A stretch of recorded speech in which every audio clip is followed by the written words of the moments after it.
Today we return to The Lord of the Rings, The Battle for Middle-earth, for the Evil campaign. This game is one of the greatest, perhaps the greatest Lord of the Rings game ever created. Aside from maybe Lego Lord of the Rings, but that is a topic of debate.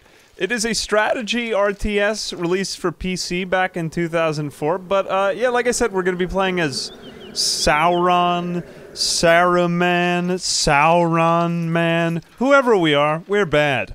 Let's begin with the immortalized voice of the incredible actor Christopher Lee, who I believe did the full voiceover for this. I'm just gonna turn up the volume a bit. Oh man, give it up for Christopher Lee. Basically, Lord of the Rings daddy, along with Ian McKellen. Just such a great job they did on this, like with the voiceovers. Everything is custom done for this. Okay, so we are on to the first mission, which is actually kind of interesting. We're nowhere near the Fellowship, we're nowhere near the Ring. Sort of like a tutorial mission, but I'm not going to skip this at all because I really enjoy this mission. It's kind of like a story kind of mission we got. With the Treason of Isengard. We're playing on hard, so the game's going to be just a little bit trickier. Left click on units and right click. Yeah, not really anything too particularly crazy going on right here. We do have the Gate of Isengard, although there's not really anything we do with it. We will retain Sauron... I do know what I'm talking about, in fact. Here we are. Okay, so we've got some Rohirrim coming in. We're just going to shoot them. We're probably going to want to level up Christopher Lee as much as we possibly can throughout this mission. We've also got these pikemen on the walls. We're just going to take them down because we are going against horsemen, so we might as well. I don't really see the point of leaving them up there. They do look cool up there, to be fair. We're starting to kind of clear away some area for... the taking down of Isengard. It's kind of cool, though, that you get a mission where Isengard is still green and, you know, filled in with growth and stuff. It's pretty, but not for long, I suppose. Let's also just go ahead and put these pikemen at the front of the wall, and we will have them guard, I suppose, like, kind of this area-ish, and then we'll leave our crossbowmen out there. We can go ahead and start to build some Uruk pits, because now we've got these lumber camps. Really cool stuff. Like, the way that their resource acquisition works, they go in for the trees. I do believe it slightly lowers its output when you... Actually, I don't know what I'm talking about here. I mean, but it is kind of cool. I guess that's all I'm trying to say. Is it looks cool, and that's good enough for me. As far as Isengard, we'd played this game with the good campaign before. And I do like the good campaign. The Rohirrim is kind of a sick campaign. And by sick, I mean cool, of course. Like, you can basically just stampede over everyone and everything in it. I don't really even feel as though I need to build too many more of these, lumber camps. I mean, we're gonna be done with them. Maybe I'll build one more, but... We've already got all these people coming in and out, and the truth is that I just want to get more Uruk-hai ready, because that's going to be the core of our army. Yeah, so 100 Uruks. Let's go ahead and put them over here. Yeah, these bowmen are going to be good against the horse people. No, I don't really play the evil campaign as much as the good campaigns, so hang on a second. We've got War Chant, which is stupidly OP. Except, hang on a second. No, Saruman! Hang on a second. We do need you to level up, though, so just... Oh, God, he just yeeted all of those archers. Very cool. Very, very cool. Honestly, I feel a little bit bad. Okay, cool. We've cleared enough trees again. I don't know how many of these we really need, though, truly. We do have Ents attacking the walls, which is problematic and bad. We can go ahead and take, let's take our fire arrow people. Are they... you know, they're probably just gonna take down the wall, so yeah, let me just bring them over there. I will build... I don't really need a third Uruk pit. I mean, the velocity with which we're producing them is... not gonna change. Let's just build exclusively crossbowmen. Regular Uruks are fine. They're actually pretty aggressive warriors, but I just like having bowmen. I feel like they do a better job staying alive, and you want to improve unit veterancy here, man. Now, the Ents don't actually have any water to cool off on in this mission. Hey, look, they're getting stepped on. No good, no good. We'll get a couple more of these guys out. Alright, we just have so many resources. Oh, oops, I built the wrong thing there. But it is what it is. We could get them... Let's just do our first 2 level 1 abilities, because those are pretty cheap and easy to get. A little bit of spying on the enemy, etc. Fine, I'll take another Uruk pit. I said I'd do only 2. Let's get some type of melee, because it is kind of fun to swarm your enemy in this game, and now it's occurring to me just how many more people we have when we play as the bad guys. Okay, here we go. I've not actually played this campaign as the bad guys yet, so I'm a little nervous. I mean, on hard. Hard can be a little bit tricky, but mainly on the good missions when you're trying to keep the whole fellowship alive, because it can be very easy for them all to just die instantly. Where is Saruman? There we go. So we will try to just continue leveling him up. So does he just get that one squad? Yeah, there we go. Alright, just hit them with your cane, Saruman. Look, there he goes. I like that. But we do want to upgrade these guys if we can. So do we have access to any other pits in this mission? Nah, it doesn't seem that we do. Right, I mean, still, we're creating this huge horde, and we've already got access to 300 worth of, Jeez Louise, man, that is just a lot of command points to begin with. Do we seriously have this many command points as the bad guys? So much fun. Makes it even scarier if you do manage to build any high-quality units and keep them alive. Oh, jeez. Hang on a second. Come on, Saruman. Alright, we have to set these Ents on fire. My fire ones are further back, accidentally. They just stepped on everyone. See, it's so easy for your guys to get killed as the bad people. No, get that Ent. Jeez. Do not lose these fire arrows. I mean, we could go after them with the... Why did you walk right into him? I mean, to be fair, I could go after them with the laborers. Yeah, these guys are really good at taking down Ents, actually, because they're equipped to cut down trees, but... Alright, we'll just go full Zerg for this mission, because we don't really have access to any unit veterancy. It is a pain, but on the other hand, it is what it is. Can you imagine if they actually destroy... And the Ents destroyed the Tower of Isengard, and Rohan was safe. Very good, we've now unlocked the Fireball ability. I thought Saruman was dead. No. Alas. Alright, my Uruks are just sort of everywhere with no organization. Alright, so when Rohan's forces arrive, probably they'll come to the front gate. I will just leave my people here. Otherwise, it is kind of nice for a change for the first mission rather than Moria. You do get to build some type of economy here.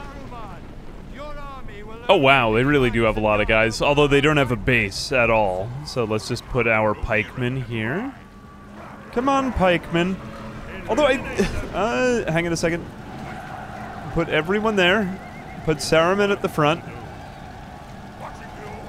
I don't believe that this actually happened with Ryan, so it is sort of like already a history reimagined in Tolkien times. Let's go ahead and just produce more. We're really underproductive right here. Let's just put in more and more from there, and I've got another pit. I will put one over here. We do get some time before the Rohirrim charge, though, man. Look at them all out there. Just look. Pooping on our hill with their horses.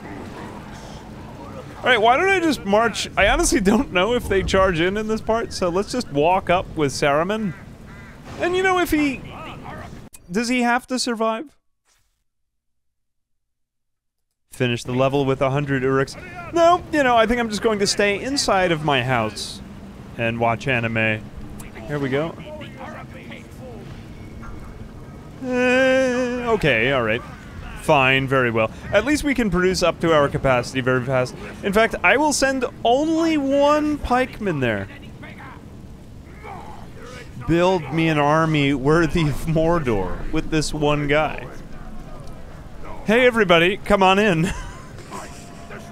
Welcome to Isengard. He's like the Walmart greeter, man. Attack them, go. Oh man, I feel kind of bad for that guy. Alright, Saruman might want to just walk back slightly. Alright, let's do this.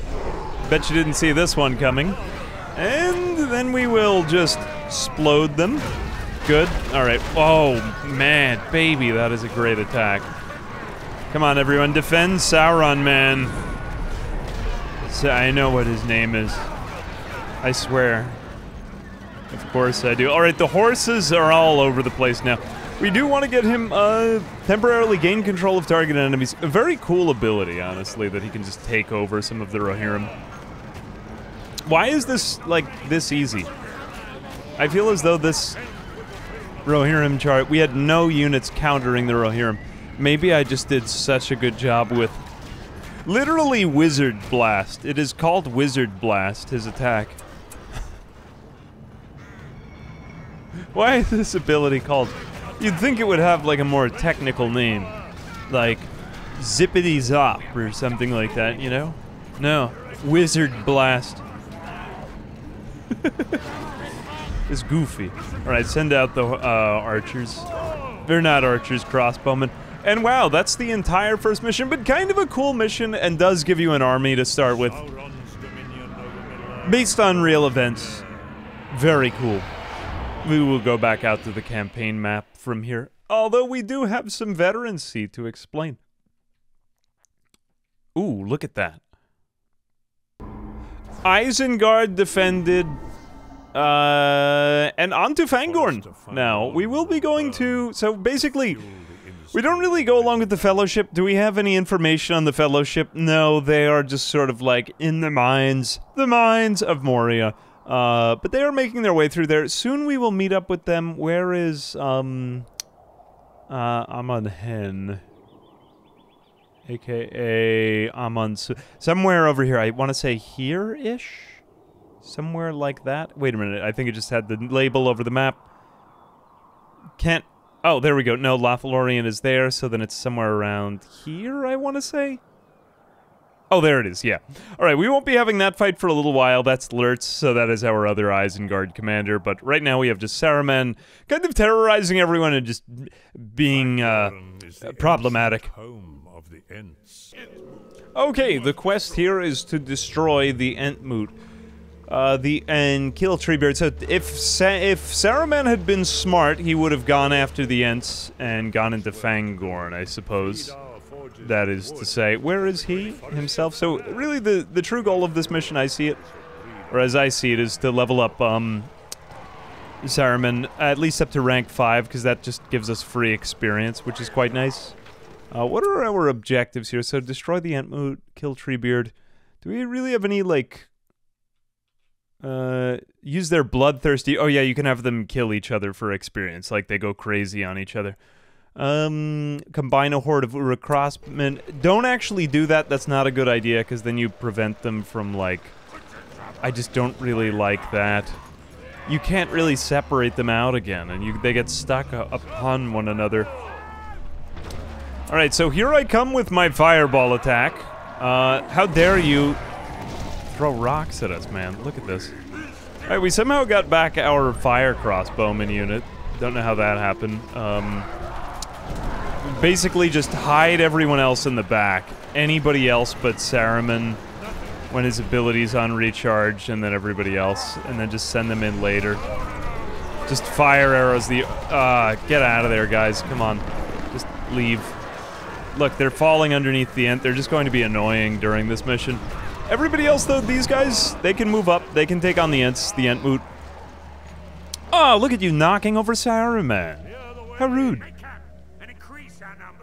Oh, cool. Okay, so we actually can do a camp here. I'm still just going to walk up with these guys, because the Ents are an annoying enemy. It's more annoying even to command them. Right, so what do we have there? Okay, so we do have elves in the forest. I still think our unit right here is good. Let's focus on these guys. Do we have Bloodthirsty too? We could use our Bloodthirsty just because the Uruk-hai are kind of... I mean, like, there's really just law of numbers right here, you know? Like, we're trying to build a lot and see who survives. It's not really like with the good units.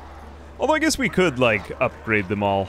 But the fact that they have the Bloodthirsty ability to gain experience is kind of a crazy... a crazy thing that even exists. Alright, so there's probably a scout camp, they say. Let's just see over here. I want to see what's going on this side. We have the elven camps over there, too. But these can't really set up any big bases, I suppose. Famous last words, right? Let's go ahead and get some upgrades going. Also, the iron is just useful to have. We will have the armory. That's really the most essential one. And then other than that, we will just have slaughterhouses and furnaces. Is there really any reason to have... I think that the slaughterhouse might actually produce more resources, but I'm not certain about that. I want upgrades to be cheaper, though, because that's what we're really trying to do for this mission with the Ents. Who is shooting arrows at me from over there? I can't even see them. Wow. Impressive.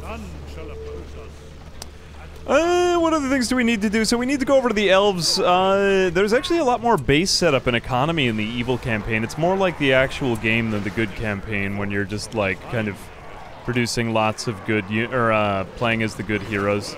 The good hero list is much more extensive, that is to say. So, I mean, it is, like, kind of the capitalist agenda to play this game, but it is what it is. Okay, so we get access to upgrades way faster than the good side does, which is great here, and we can just get everybody upgraded to crossbows and veterancy. I'm not even gonna have them do bloodthirsty on each other, just because what's the point? And the other thing, too, is I am realizing slaughterhouses, not really as useful.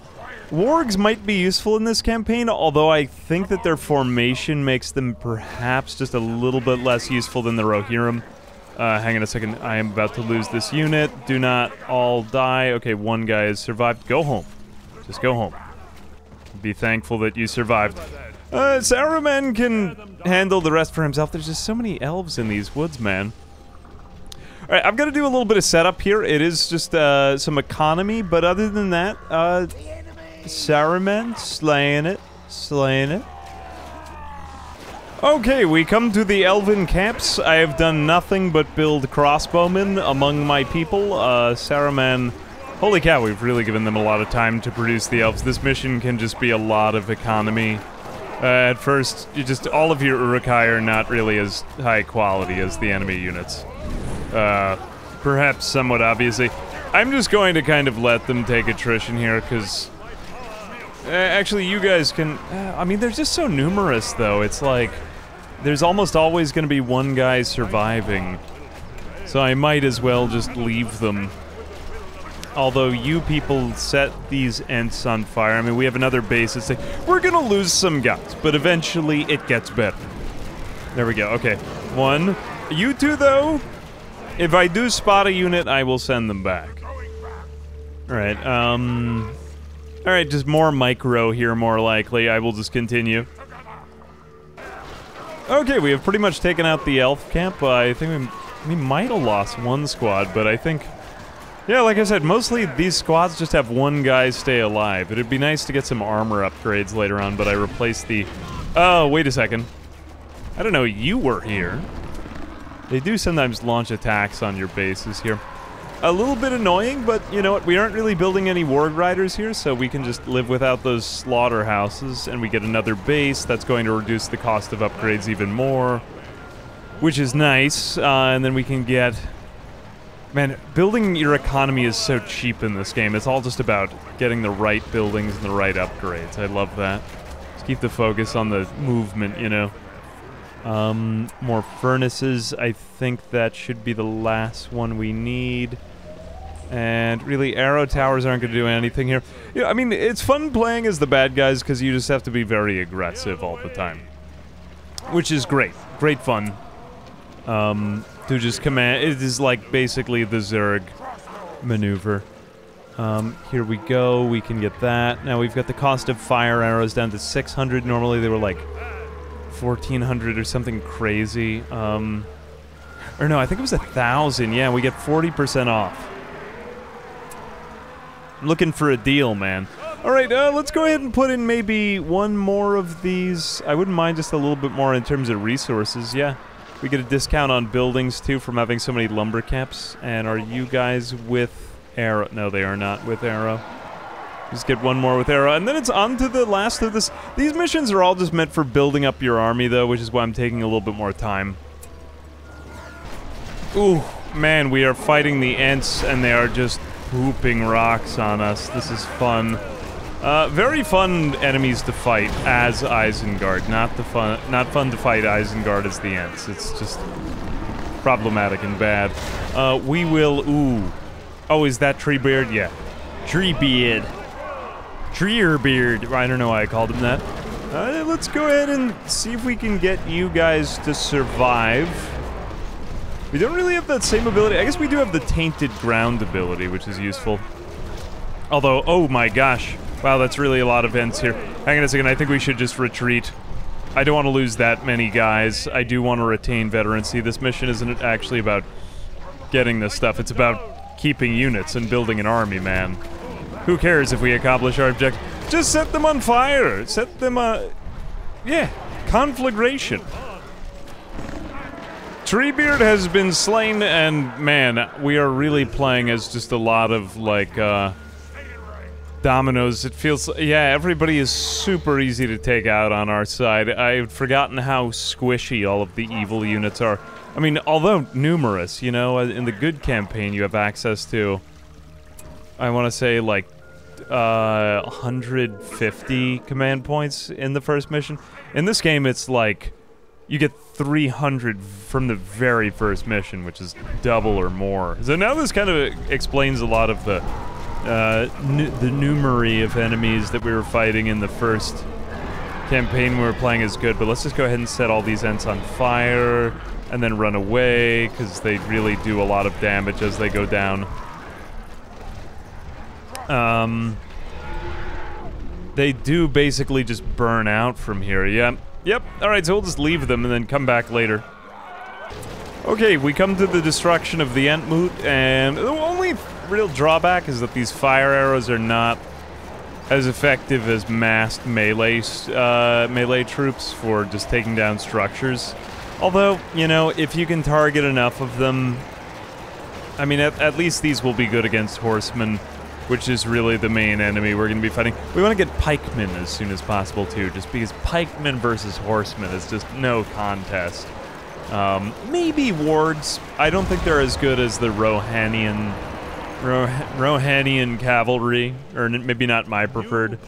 But we do have access to some crazy siege machines here, too, which should be interesting. Okay, Fangorn has been conquered. The alt history, if Saruman had not left them out. Okay, let's go for higher command, because we want to up our units and their veterancy as best as we can, so we'll go to Gap of Rohan next. Alright, very cool. It's just super fun to command an army this big, man. Very, very cool. Very, very fun. The first few missions should not be so hard. The main thing to take away here is just don't let the enemy get super established. Otherwise, that can lead to a long and kind of annoying mission. So we will just go ahead and try to spread out a bit. There's a lot more, like...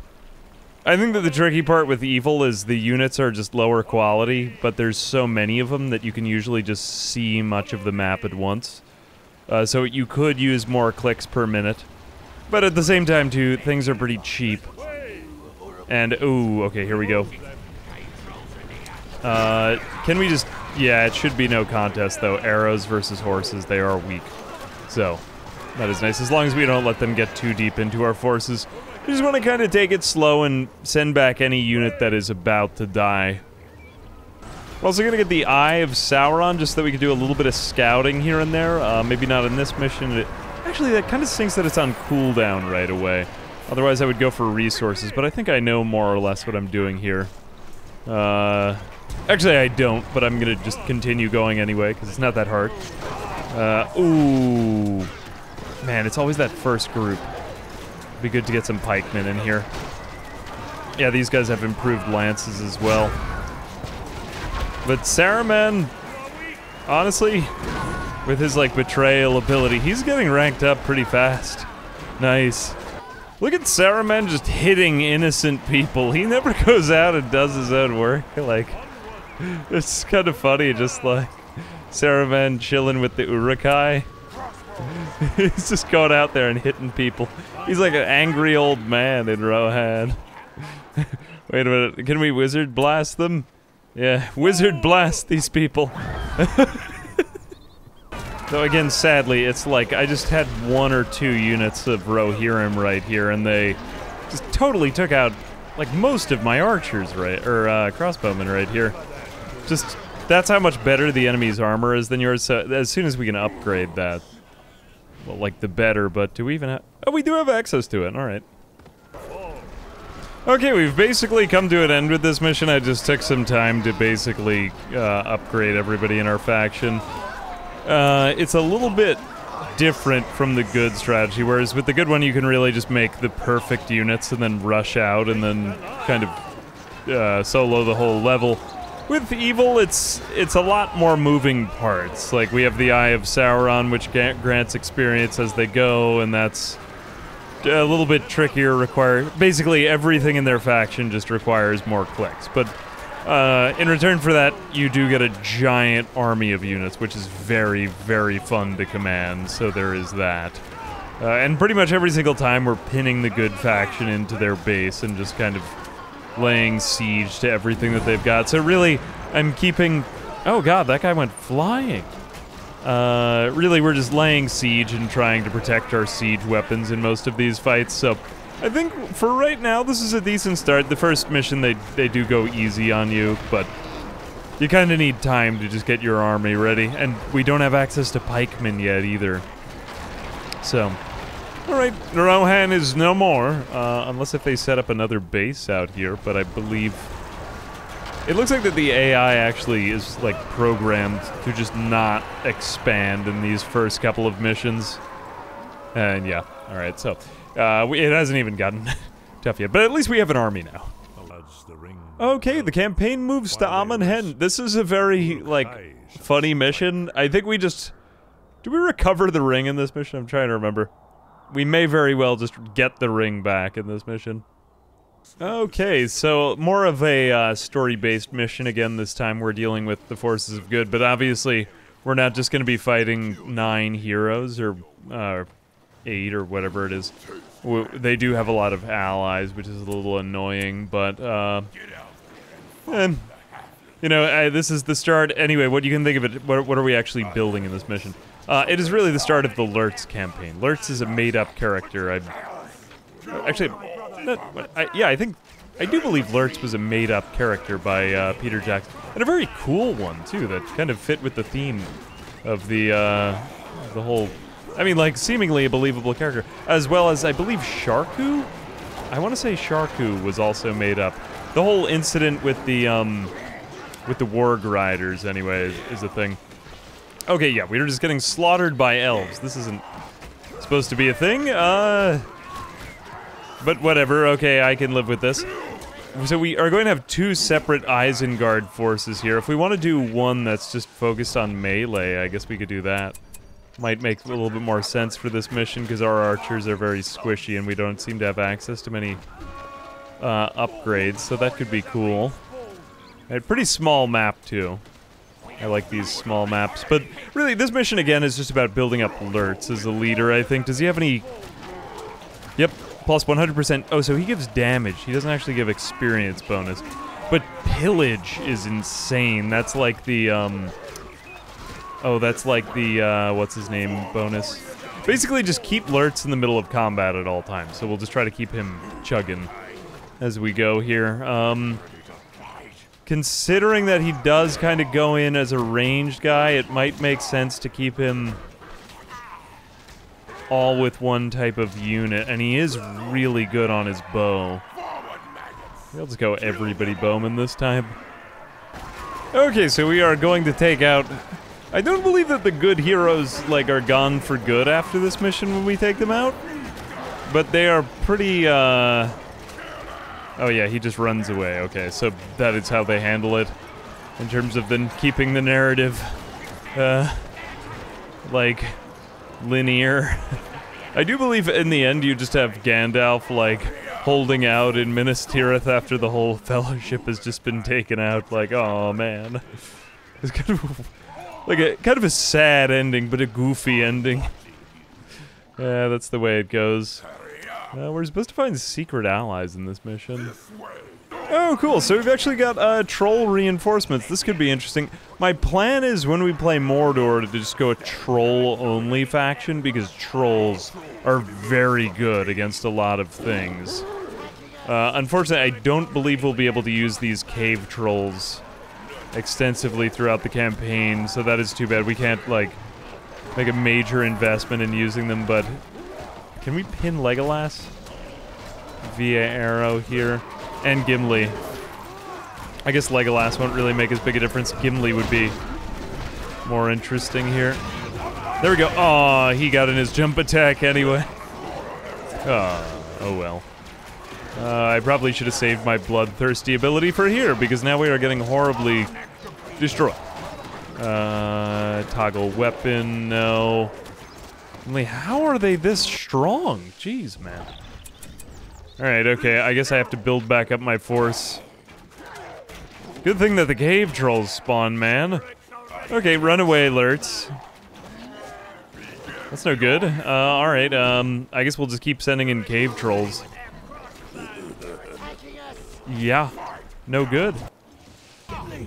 Okay, I have slain Gimli once and for all. The Fellowship is no more. We couldn't pass. They couldn't pass through the mines of Moria, after all. Legolas, however, will probably be more problematic. No, I'm not gonna win this 1v1. Okay, we have to just kind of kite him. Come on, Legolas. I'm actually slightly afraid he has, like, gone into some sort of rage mode. With the swords? This is so odd. Okay, there we go. We're just pulling a Boromir on him. Here we go. Get him with arrows. And that's it. The Prince of Mirkwood is no more. Okay, reinforcements have... I was gonna say arrived, but they very quickly were just taken out, so never mind. Why did they even send us reinforcements? No, okay, but Frodo and Sam do, I believe, get away, because otherwise there would just be no more story after. Well, I guess we could have, like, recovered the ring, but then you just go straight to Mordor, but... Oh well. At least we have, like, some way of spawning infinite cave trolls here, it seems, because otherwise running out of troops would be kind of rough. This is... Although it is kind of like another lyric mission, it is the start of the Lurtz campaign. I do believe you get to combine them at Helm's Deep, similar to the Rohan campaign. Okay, we finally have access to pikemen. This is great. We want to get as many of these guys as we can for our campaign. These canonical Rohirrim at Amonhen have arrived. I love this game. Okay, Frodo and Sam have escaped, but we come to... It's basically just fighting a lot of, like, elves in this mission. I don't really love that, but it is what it is. They keep telling you to build pikemen when you're not... Like, you're about to fight archers. It doesn't really make much sense, but I guess it's a decent way of introing the pikemen to the campaign. I really wish that it had been, like, horsemen. Look at this. We don't even hold a candle to the elves, though. That is rough, man. It's a good thing that we get those cave trolls respawning. Yeah, look, there they come back. This is like our 8th troll. It's a good thing that you get some type of respawning unit in this mission, because I've just lost everyone. I guess I could have been a little bit more careful, but at the same time, man, like... Everybody just dies super fast in this mission. Let's go ahead and move over the Eye of Sauron, do a little bit of scouting here. There we go. Searching, searching, just more elves, eventually Aragorn, Merry and Pippin, Frodo and Sam are gone. I'm guessing that should be the end of it, although I thought we had wargs in this mission too. Mistaken. Okay, here we go, at least this fight, yes, two cave trolls emerge from their lair with Lurtz to slay Boromir. Alright, we've slain Boromir, Legolas, and Gimli, and now we have slain... Oh, that was the King of Gondor with 2 cave trolls out in the middle of nowhere. There he goes, flying up into the air. Hopefully we will unlock Lurtz's next ability here. This is really fun. Imagined rehistory. You know what, stand back, just let's let Lurtz get some experience because he is going to persist in our campaign, and if we get him to rank... we do have 3, but he needs... Ooh, he needs to be melee for Carnage to take act. He'll get to rank 5 soon enough. Here we go. And there we go, that's the end of the mission. Lurtz slayed the entire Fellowship, an unnamed character that was made up by Peter Jackson. Honestly, a pretty good one. Story over. But Ring was not yet recovered. I stand corrected. I thought that would happen there. Oh god, just look at them dodging arrows on the Anduin. That's so sad. Although I think they also do this kind of reimagining in probably a lot of other games, but Lord of the Rings Conquest. Like, you start off just by getting back the ring. And it's just like a highlight reel. Oh god. Yeah, a Mordor highlight reel, man. It's like an Alabama NFL draft. I mean, that is to say that is like a Bama. They have that in common. I wanted a football analogy. Maybe I'm reaching. Right, we need... Rohan. I would like to upgrade Lurtz's army, because he currently just has no one. I'm thinking Eves of Fangorn is going to be an easier mission, so let's just do that. And then maybe we'll do something in Rohan. We need pikemen, man. Alright, so we're more or less doing the same thing here. We are playing as Lurtz, and he is alone. I guess we should have had... Shoulda, coulda, woulda. Had more units at the start of this mission. So this is going to go very slow. It's going to be similar to the last one, but again, I just kind of got to take my time here if I want to get anything going in the campaign and just make sure I get off to a good start. You want to keep the same units alive throughout the campaign. Otherwise, it's just kind of a pain. Okay, a long-winded mission, but we finally got a fully upgraded army, so that's good. They're pretty aggressive at sending peasants, man. Eves of Fangorn conquered. Now we come to... Finally, we have 2 armies, pretty well upgraded, 120 Uruks. Now we can kind of keep pace with the command points as they grow. It's just a matter of conquering the rest of this, and then we'll go off to Helm's Deep to be the bad guys. The campaign continues. I think we're going to keep on as Lurtz right here. We have the Rohirrim arriving in 7 minutes. We really want to just do these guys in ASAP if we can. Lurtz is just a fantastic commander with his experience and loot bonuses because he's collecting resources as we go, so... I think this works splendidly. But right now we should be able to just, like, yeet these people because... Oh gosh, look, the Rohirrim are already here. No. Unacceptable, honestly. Let them deal with the cave trolls. The cave troll will be problematic and bad for them. Ooh, lots of Rohirrim, but we have everything that we need to take them out, though. Alright, I have a fortress to capture. Okay, now, unfortunately, we have come to one of the first missions where the enemy actually has a closed gate. This is obviously a very bad thing, because we can't get inside of something that is closed. So, we're going to have to go ahead and create some siege engines, but in the meantime, we're just going to surround their entire fortress. And I don't think we're going to be able to... we might be able to get it done in time. Most probably... No, though, so... I mean, it's still... I mean, we'll gain experience in the time being, though, so there is that. And they aren't really smart enough to build tons of towers, despite the fact that this is on hard difficulty, so... We can just kind of stake them out. Stake. Okay, we have arrived with the battering ram, and everything is great. I mean, it's not, but... there's no redeeming quality about this statement. We're just gonna go in there, and we're going to take everything, because we have 2 minutes and 18 seconds before the Rohirrim arrive, although I do think that is enough time to get in there with the battering ram to do its thing. Postern gates, we actually might leave somebody stationed around here, just to make sure that they don't escape out of the sides, which would be bad. But, like, you know, pretty squishy interior, not bad. Lurtz now also at level 5. Giving an experience bonus to the people. Okay, and our weapons are really doing a lot here, man. Pikes and bows was a good idea. I can't wait for the full troll campaign for Mordor, but in the meantime, like, the Isengard infantry are pretty good once you get them going. Okay, victory for the forces of, honestly, Isengard communism. So, good job, boys. Okay, the next stage is Edoras. Edoras is one of the more difficult missions, but like a very good one nonetheless. Arguably right here, oh wait a minute, did they actually, no, I guess they did flee Edoras. Although there was like some kind of burning going on there. A cool and cinematic mission nonetheless. Okay, so Edoras actually has upgraded troops in it. We will most likely lose a lot of units here. I'm keeping Lurtz around as commander because I just think he's going to be the best for overall experience gain right here. Wow, we get only 3 buildings on this?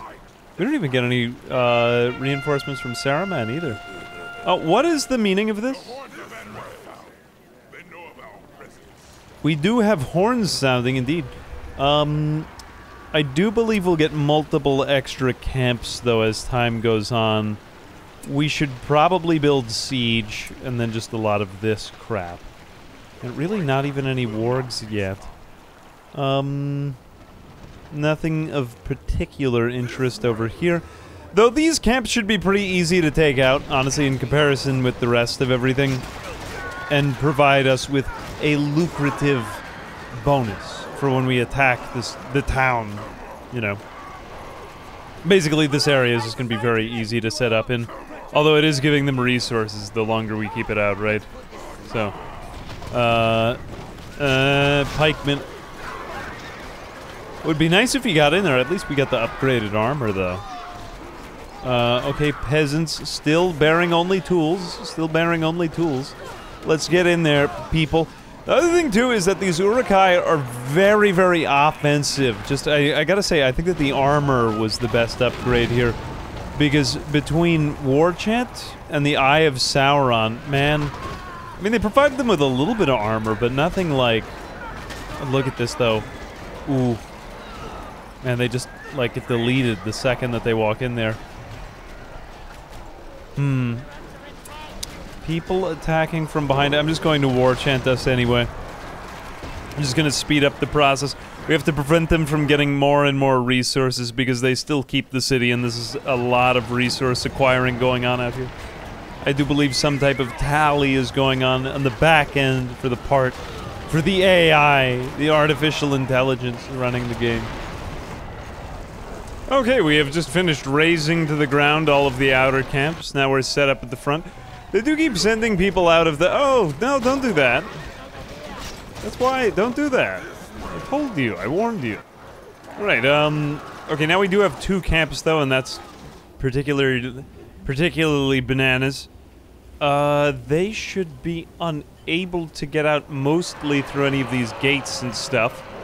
Although now we just need a few more resources, and then we should be able to assault Edoras from all sides. Kind of a cool mission, arguably even a more interesting assault than Helm's Deep, because we've got all of this wall, man.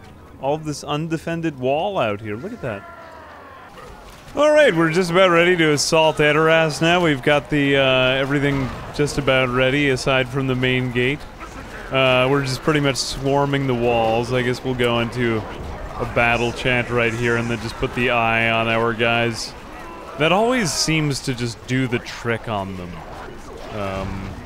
It does provide kind of a huge bonus, but yeah, like all of their archers are fully upgraded and we don't really want to give them any more time for that. But other than that, it just looks like it's a very soft, squishy interior once we get inside. Okay, and here we go. I think we've got one last ballista bolt. There goes the main gate. Now we can just go inside, so let's send in our... actually, maybe not quite that fast, but we do have 400 total we could go in with, so we could pretty much just take them all out. Now that the main wall is down, stay away from the archer towers. There's no point there. Those are actually well off on the periphery, and it's farm. Stable, but other than that, like, pretty squishy looking into, just very spread out on the inside. The tricky part with the Urukai is that they will just stand there and just take hits from arrows when they're in range of the enemy. Like, it looks like an intimidation maneuver, like how much pain I can withstand, but it's just kind of... It just leads to bad, poor AI, to be totally honest. Like, it just doesn't really work. Sadly, otherwise it would be kind of a cool mechanic, like gain experience from taking wounds or something, or gain toughness. But yeah, I've just lost tons of them, and I just have to keep remaking them, which kind of sucks, because they lose out on the veterancy, you know? Like, I don't really love that, but whatever. I mean, that's kind of the name of the game with playing the evil faction. Maybe the other thing we could do, to be fair, is just like wait until we have more of our powers on charge, because I do think that makes a big difference. Yeah, we gotta go in there with alerts too. He's giving a damage bonus as well. Just gotta sync everything up. Otherwise, it's just a lot of like constant creation like this. Hard to establish a foothold. Alright, now we are going to try another assault. We've just moved in everyone and everything, along with these. Let's bring these in, just to everyone. We're going in for another invasion. We're going to keep the eye on top of them by just... like, the eye of Sauron just keeps moving along. It is goofy, but it is what it is. Okay, we are, like, gradually getting our way into the city. It is tricky because some of the archer towers were actually within range of us, so we had to go take those out. I've got a couple of ballistas coming up now, though. We've got a bit of a traffic jam on those, actually. We can use that over there. And then other than that, it's just like holding position in the city, though. Because they keep re-establishing themselves. Though I like that. I mean, it's like a challenge on the hard mode. So... halfway through Edoras now, though. Alright, we're just about done attacking the city. Only thing about this mission, I realize now, is just like... It kind of feels like a, I don't know, like a very... not really even a squishy core. I was kind of expecting a, like a squishy core, but it's kind of interesting on the outer attack, but then after that it just kind of becomes this, like, attrition battle. Even with a fully upgraded, complete army, you're just kind of, abrading the surface until eventually you break in, but okay, maybe, like, my only critique of the evil campaign is you'd think it could be more dominant rather than just continuously... Although I guess that is, like, the intended effect, you know? Producing massive armies that just keep, dealing with the losses, and then, like, using their mass economies to replace everything. Hey, this is an example, though, of the thing in this game that... Maybe my one critique right here, I don't remember this happening in the good campaign. They must just have slightly more range among, like, all good archers, because we don't have that range. Alright, we're just about up to the main hall, and that was... This is kind of like a long mission. I don't know, there's not really any satisfying moment. I feel as though I should be using more siege machines, though. I think massed ballistas have potential, but you need to be able to defend them. You know, maybe that's the answer. We're very good at defending our troops, but, I mean, the troops just aren't very good at assault, so... Yeah, methinks, like, maybe en masse ballistas is the answer. Although it's slightly difficult to angle for this mission, we know for Helm's Deep it is very, very effective because we have been on the receiving end of it. Hang on a second, we need to take a moment. Don't finish this one off yet. The Golden Hall, it's still... Oh. We needed more army, but okay. Good enough. Let all the world... Okay, we're back with another mission. This time we are at Dunharrow for the whopping plus 50 command that it offers. It is a pretty crazy place. Again, it seems largely like it is very difficult to keep the veterancy up on these units simply because Saruman's forces are just so numerous. And honestly a lot weaker than the Rohanian forces. Whoever we are at least growing more numerous, that is to say. Okay, we have just basically hijacked some of the Rohirrim. We will use them to scout. We don't really get a lot of time with them, so it would probably be better to use them in other ways, but it is pretty sweet to be able to just push your enemy against each other, because, honestly, we're a little squishy compared to some of these Rohirrim. Okay, we've pretty much got a whole army here going. Oh, we've also got all of Saruman's abilities. They're not very hard to unlock. They all get up by level 5. I guess we really don't see him for any more of the campaign, which is what makes sense of that. Let's just go ahead and use, what is this, Worm Tongue, yeah. Kind of a cool ability where you turn the good forces against each other, which just, I mean, they're killing their own troops, so it's kind of sweet like that. Only thing I've noticed with Isengard is that they don't have as much range as the good factions, which I guess is good because their command point is seriously bloated. Like it is stupidly overpowered in that sense. But otherwise, like, it a little bit feels like every mission I'm just kind of creating a whole new capitalist machine, which is kind of a lot, like, you know, when you're trying to, oh, cool, actually, a ballista is only 5 command points. We could totally create, like, 5 ballistas. That would be very easy for us. Amazing. But yeah, overall, like, I think I prefer the good factions, that is to say. Like, I've been playing a lot of good, and they are indeed that. But, like I said, fun to be the bad guys. Maybe not my personal preferred play style, but I am who I am. Okay, we have breached the gate. It is quite the endeavor. Honestly, the ballistas, somewhat useful, but then let's just do that with the gate. Like, the AI's number of clicks per minute is pretty high, but at the same time, they are like actions per minute, but they just pick the wrong actions, you know what I'm saying? Like, they don't ever really make any meaningful turtling and then kind of explosive push out, so you're sort of left with this like awkward dance. But I mean, in the meantime, I feel as though we've done more or less what we're supposed to as Isengard, but a lot of it is indeed kind of playing as the bad guy. Like, in retrospect, yeah, I found this campaign, like, less memorable than the good one, but now I kind of see the reasoning behind that.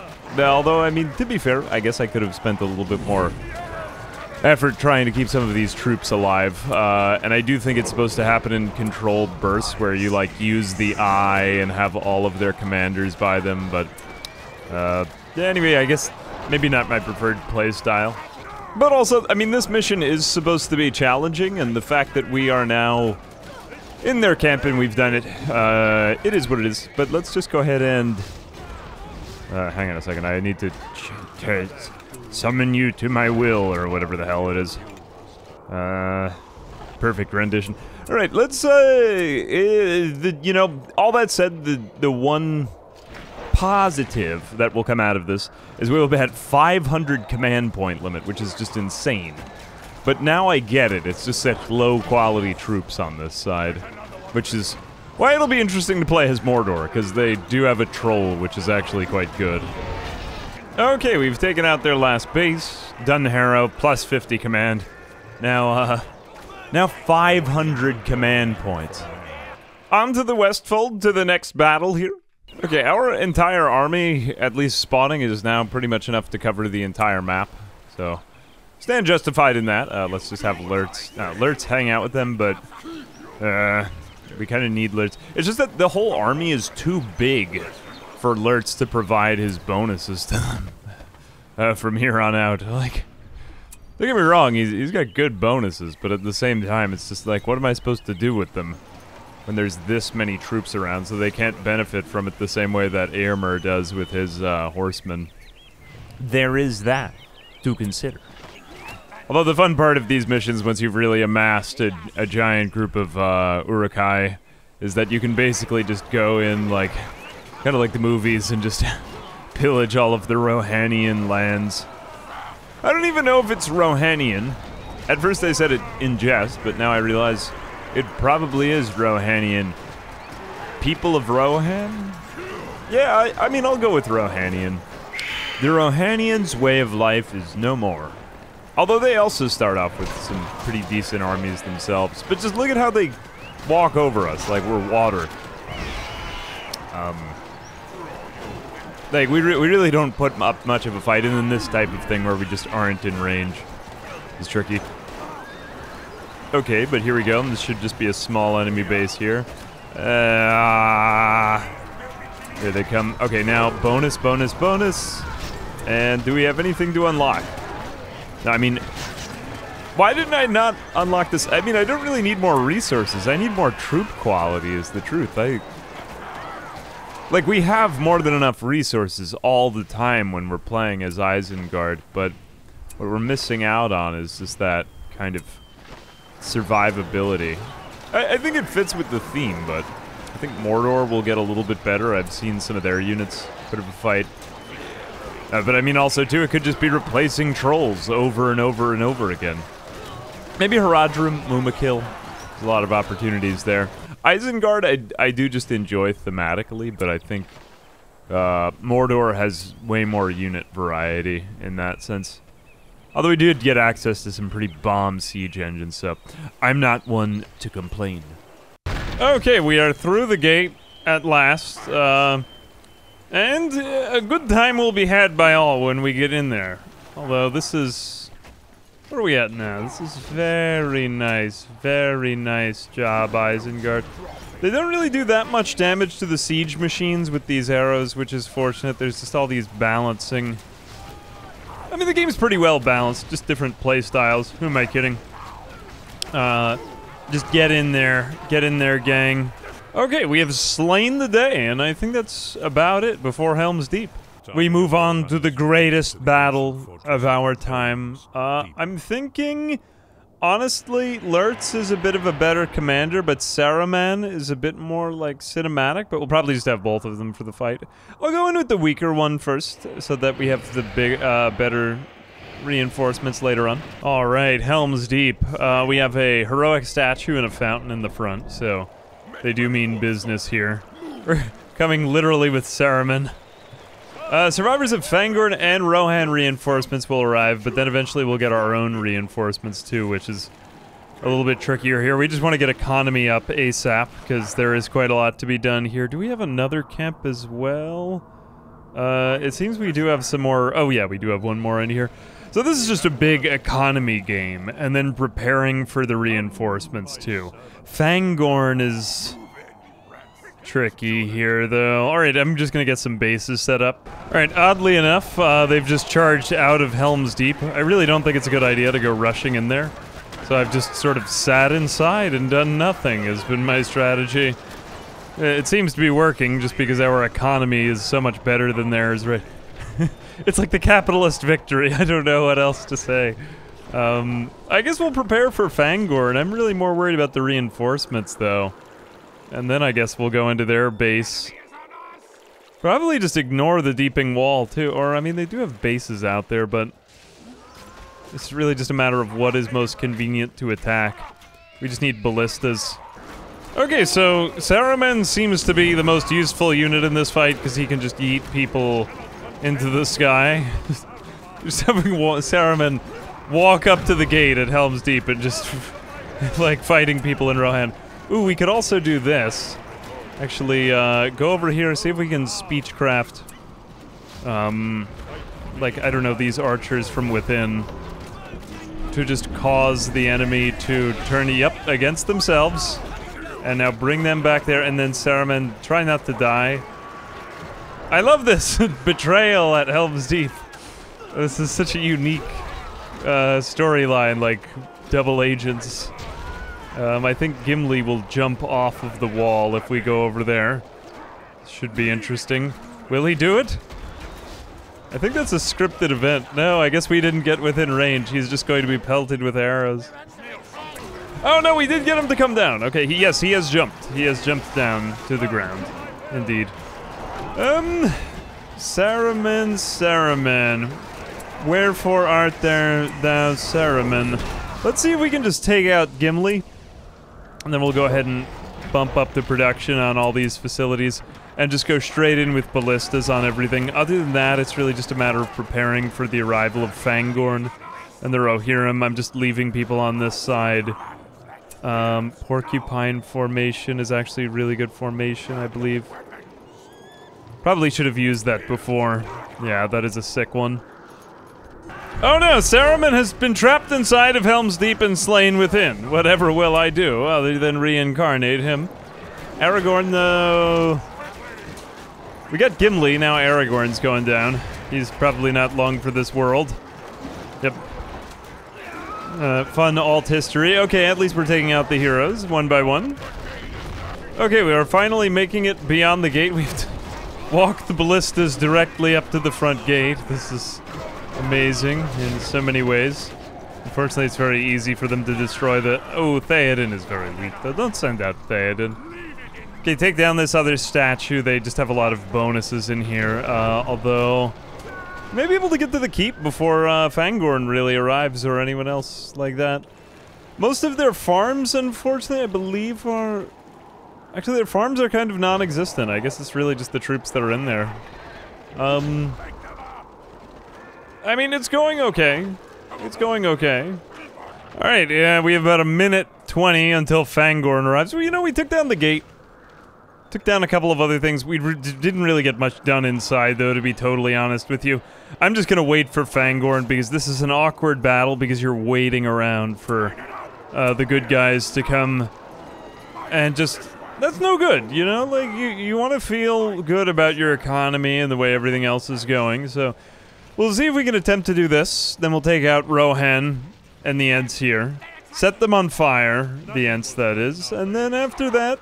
Then we will rebuild our entire economy and found a new nation under Saruman. Okay, Fangorn is arriving, but it doesn't matter because we have all of the fire weapons possible right here in front of them. And I'm going to just begin to speed up our industry because the reinforcements aren't particularly strong. The one thing that I'll say this about the whole Isengard campaign that makes it a bit annoying is just this fact that anytime that you leave a unit idle, they're always out of range of the enemy, and it's probably what keeps them balanced, because otherwise they would have been super strong. But it's just, quite frankly, it's annoying to have the AI that has so many actions per minute. That was like nothing in reinforcement, and this is on hard. Yeah, to have the AI to have all those clicks per second advantage and just like basically anytime you leave a troop unattended for a second, they just die out. But I guess that's the way it is. This is an RTS game. Okay, you know, trying out an alternative strategy here. I've just figured if Isengard is terrible with its ranged units, let's just go in with some melee units. I do kind of prefer the survivability of archers, but just they're pretty low quality here. Like, you'd think that a group with that many crossbows would be good, but they just fall so fast. And they do hardly any damage to enemies, so let's just go in with the full Zerg rush. And, yeah, that works. Okay, none of that worked, so now for a new tactic, I'm just making everyone into an Uruk-hai Berserker, which are, highly offensive, but also, like, very fragile, since they can't actually rank up. They're good units, don't get it twisted, but they're pretty bad at the same time. This also doesn't seem to be working, but what if we give them the extra armor and attack damage? That's also pretty bad. Not gonna lie, I think we're better off with just having some... We're just gonna go pure melee now. Just Isengard is all supposed to Zerg. All the troop quality is just an illusion. No, don't do that. Don't just stand there. Okay, let's see if we can just deke out this maneuver. Come on. Wait a minute. Try it from here, Saruman. No, that didn't work. Converting them all. Have them fight their own. Although, now we have the keep. Although, we didn't really take anything else. Okay, and here comes Rohan. And an anticlimactic. Kind of funny being the bad guys here. Okay, so we are stunned for a second. Bring out the Eye of Sauron. We're gonna need it. Go up here, take out that. Let's just take... Oh, they do have 2 statues here. That's been making them way more powerful, man. No, they've killed Saruman for the 3rd time. And just no... They didn't even spawn in. That's how bad it was. We need to let them spawn. Allow them some spawning, and then... God, what is this even? Okay, they are now able to get onto the map. Barely. We just spawn camp it. Alright, now we can at least bring out that side of our military and then the reinforcements. Other than that, I think... Oh, good. Well, actually, these melee troops... I wish I had done this earlier, although just... I don't know, my, like, instinct is to try to retain troop ranks, but it's not realistic in this mission, I guess. Okay, and the, Hornburg is taken. It is all ours. We can just camp out here. Now the last thing that we have... What do we even have? Kill all enemy heroes, destroy the defenders before reinforcements can arrive. I couldn't do that. But crush the... okay, yeah, it's like all out of order, but it is funny. Alright, we just totally ignored the entirety of the Deeping Wall. Maybe it was some of their resource acquisition, but mostly it's just a couple of holdout defenders. They don't really grow economically in this battle, surprisingly, because, like, you'd think it would be a bigger battle, but as it turns out, more of the fortress ones are just kind of annoying. I guess it's because you don't have any fog of war at all in this mission, which is kind of nice, honestly, to just be able to see what's going on around you. What do we have? Industry fires... what is that ability called? Industry, okay, I guess we're just waiting another minute now on reinforcements. There's a couple trees out here. Honestly, a pretty easy mission. Oh, I just let everyone die up here to one group of... See, that's what I'm talking about, like, the auto-attack. I'm not even sure there's a setting for that. I don't know, let's just go find out. Yeah, to me, I can't find any setting that just says, you know, fight back if units are all sniping you and just killing you left and right, which is a bit annoying, but at the same time, whatever, I guess it is what it is. Otherwise, maybe evil would be too powerful a set of factions, but... Alright, I will continue my philosophy elsewhere on the imbalance or balance or lack thereof. Alright, now we are just coming down the wall from totally the other side. It's time to call the rest of the Isengard reinforcements. I guess they just come up from the back. Now this is actually our stronger army with alerts, so that is ironic. Just didn't really do anything with them. I guess we'll blow up the wall at the... We'll do the wall blow up just for fun. Although now our command point limit is way, way, way too high. Okay, just go in the front entrance then, I suppose. We're already pretty much dominating here, but very well, very good. Jolly good. Legolas is pretty much slain now. Are we, I'll just put the Eye of Sauron on him. There we go, I got my eye on you. Alright, what was that? I was like that. Do you ever see that Family Guy thing when it was like, this is like when Sauron lost his contact lens. Whenever the Eye of Sauron goes over somewhere, he's like, oh god, nobody move! Did anybody see my contact lens? That's just a very well-written joke. We are about done. Honestly, I'm kind of disappointed in this. I find that the good campaign is a little more interesting for these types of battles, and maybe it's because I'm, like, purely uncoordinated, but at the same time, I feel as though... maybe it's just that you need to be playing a total war game to get a really convincing Helm's Deep battle when you're the attacker. Otherwise, it's a lot to coordinate. You know, like, get everyone in formation and do it all cool like that, but... Okay, these guys are gonna get Lurtz as bonuses. Maybe I should have just played with Lurtz the whole time. Saruman is cool for his, like, big powers, but at the same time, he's just not that much better. Yeah, plus 100% damage to nearby troops. That's stupid powerful. Look at that. That's crazy. Yeah, bro, this is like one of those how it should have ended, you know, how Lord of the Rings should have ended. If only they hadn't wasted all of those ladders and things on the wall and they had just gone up through the middle. Come on, it had a big path going right to the front gate. That's all you needed to do. Bring in Lurtz. I regret not playing Lurtz in the beginning. Just Saruman is not... He's not anywhere near as good as Gandalf. His abilities cap out early. The other heroes we're gonna have access to in the Mordor campaign, Mordor is really just a more interesting faction, I think. Isengard has I mean, they have the armor upgrades, but I don't even think that these armor upgrades are that good. We need access to, like, what are those later powers? Yeah, like the whole map. Yeah, Darkness is pretty OP. Scavenger is pretty good. But overall, the really, just once you get the Balrog, it's ridiculous. Okay, I believe that is just about everything at Helm's Deep. It was all fire arrows and lurts that did it. Now all the forces within Helm's Deep, is that everybody? Defenders before, no, we didn't do that goal, unfortunately, but that is the last of the defenders, yeah. Few siege instruments of war were used, really. Even, and Saruman died. Unfortunately, I don't think that we get to see him anymore. Lurtz is actually a pretty decent hero. Like, considering that there's no other heroes and this faction just has little to no story. Ironically, very much like the actual books and movies. Alright, Helm's Deep conquered. Plus 50 command. Our command is now at 550. Which is just simply dumb. It really is.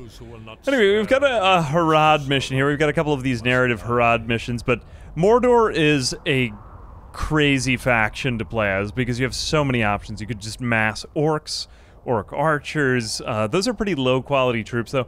The Haradrim are far better. They have Mumakil as well. Mumakil can be hit or miss. They can also be kind of crazy, and they can fall on your people too. But I think we're gonna go full trolls as best we can this time, because that is the other troop type. And then you also do have access to a pretty extensive list of Mordor siege weapons, namely their catapults, which are very strong, but also very, very fragile. But like I said, I think trolls will be a little bit more interesting this time, so we'll start off with this mission.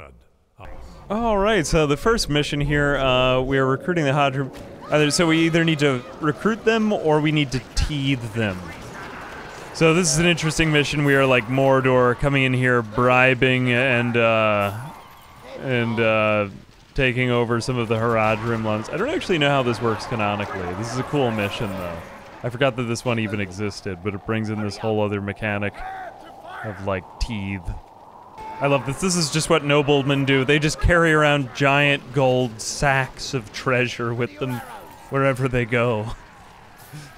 I just love that mechanic. It's so goofy. And they run around in circles. Oh, man. Now, the orcs are... the Mordor orcs are some of the most interesting units of the game, and also some of the most uninteresting at the same time. They're basically just cannon fodder. They're about as weak as can possibly be. But they are free. They are a completely free unit, which just kind of incentivizes you to, like, build up your army. Now, I don't believe in multiplayer, but I believe that they're very cheap in multiplayer. So, just build up a giant army of orcs that are free, whilst you fill out a strong military in the background. So I feel as though they really do a better job with the kind of Zerg element of it here. Okay, we have 2 camps that we could set up, so get the resources going. And we can also get multiple orc pits, because just we want to be churning them out. Just have somebody on the front lines at all times.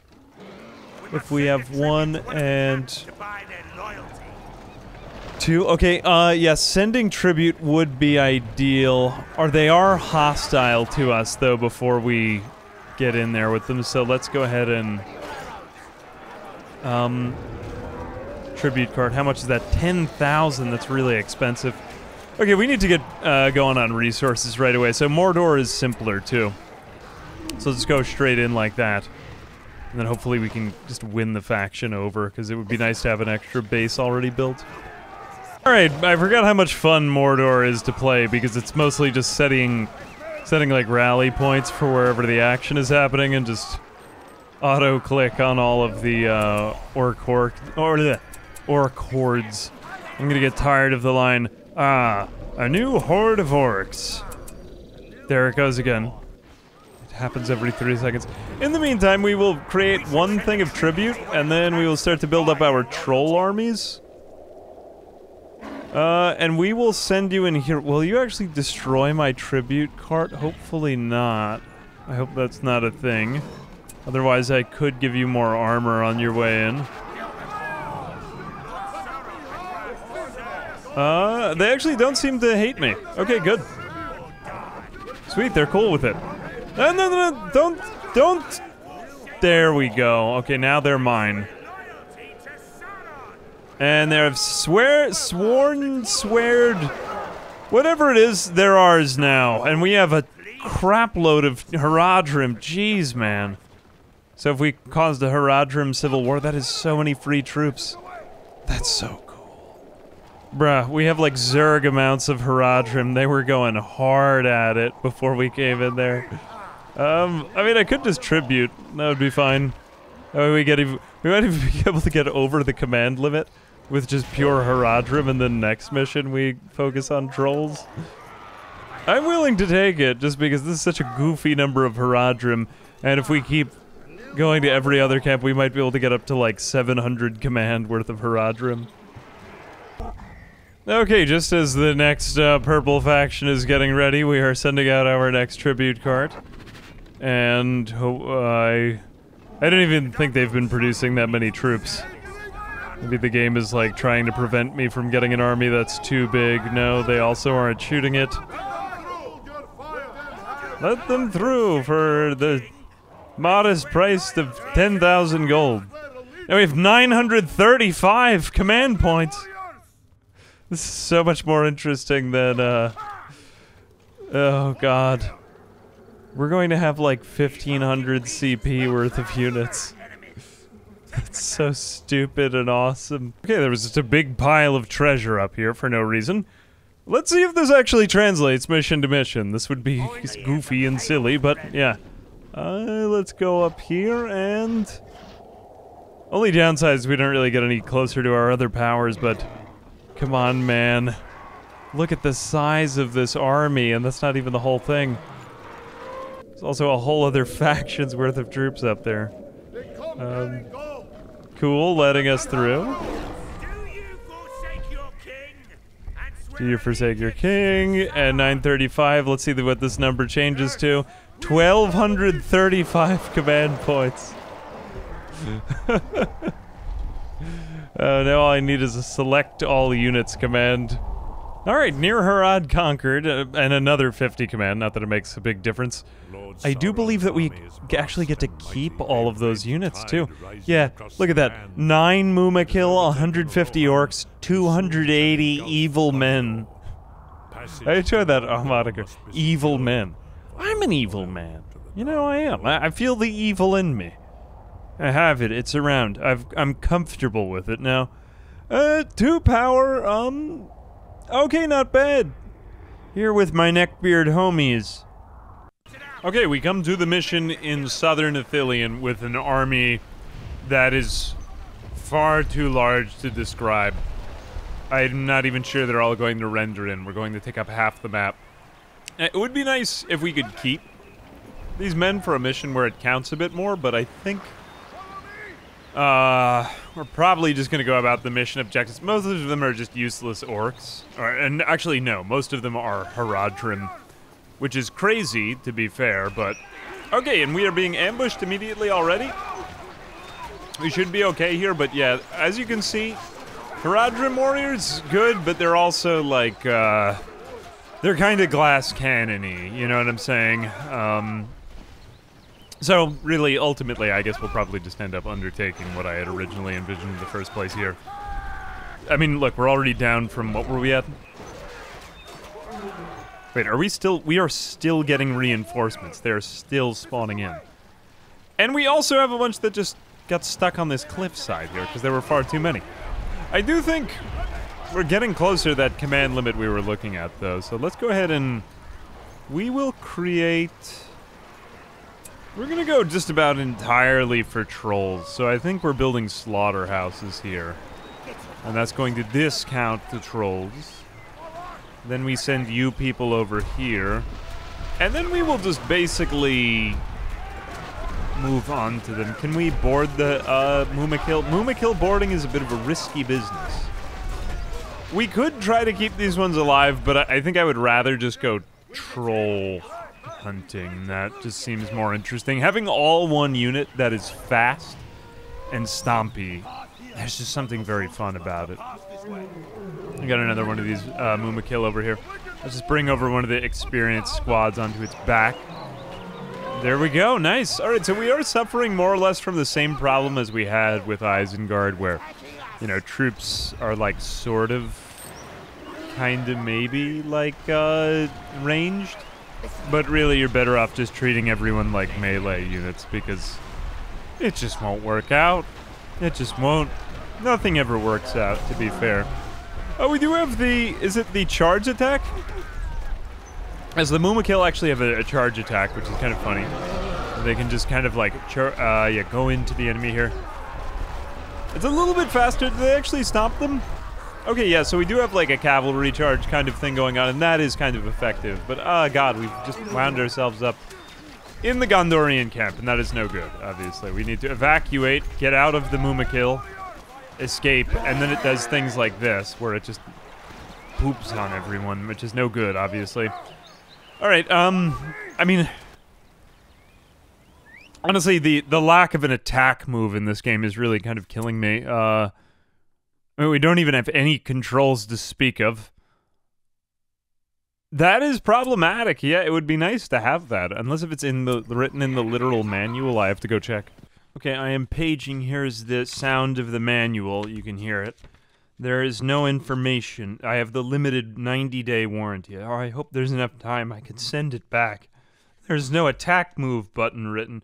Wait a second. Nope, that's the background tasks in Windows XP. Unfortunately, no, there doesn't seem to be anything about attack moves in here. That's too bad. Oh, there is an ad for Command and Conquer in the back of the manual, though, and as well. No, that's it. All right, yeah, too bad. Yeah, I guess we just have to individually attack everyone then. Whatever. Fine. Fine. In the interim, I will go ahead and create more slaughterhouses, and then eventually we'll get our trolls up and running. I mean, we do just have mass numbers. I'm not complaining. The Mordor campaign is, in general, like a lot more fun. Just for the sheer numbers than the Isengard. Isengard, you actually do have to have, like, your PhD in macroeconomics in order to make it work. But in this one, it's just not as essential. Here we go. We do have a lot of trees around here as well. That's very nice. That's very good. Okay, cool. We are unlocking the northern area, and along with it, more slaughterhouses.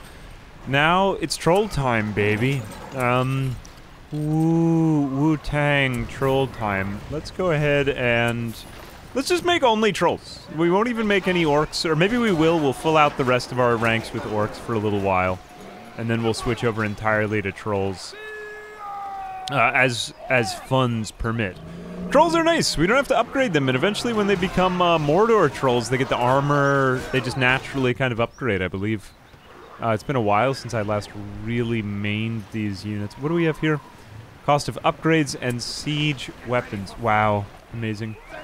In the meantime, though, I suppose we will just basically continuously harass them by just queuing mass numbers of orcs for production, all gunning it for their main gate, because we have nothing else to do with our lives, and we're unemployed, and we don't have any benefits.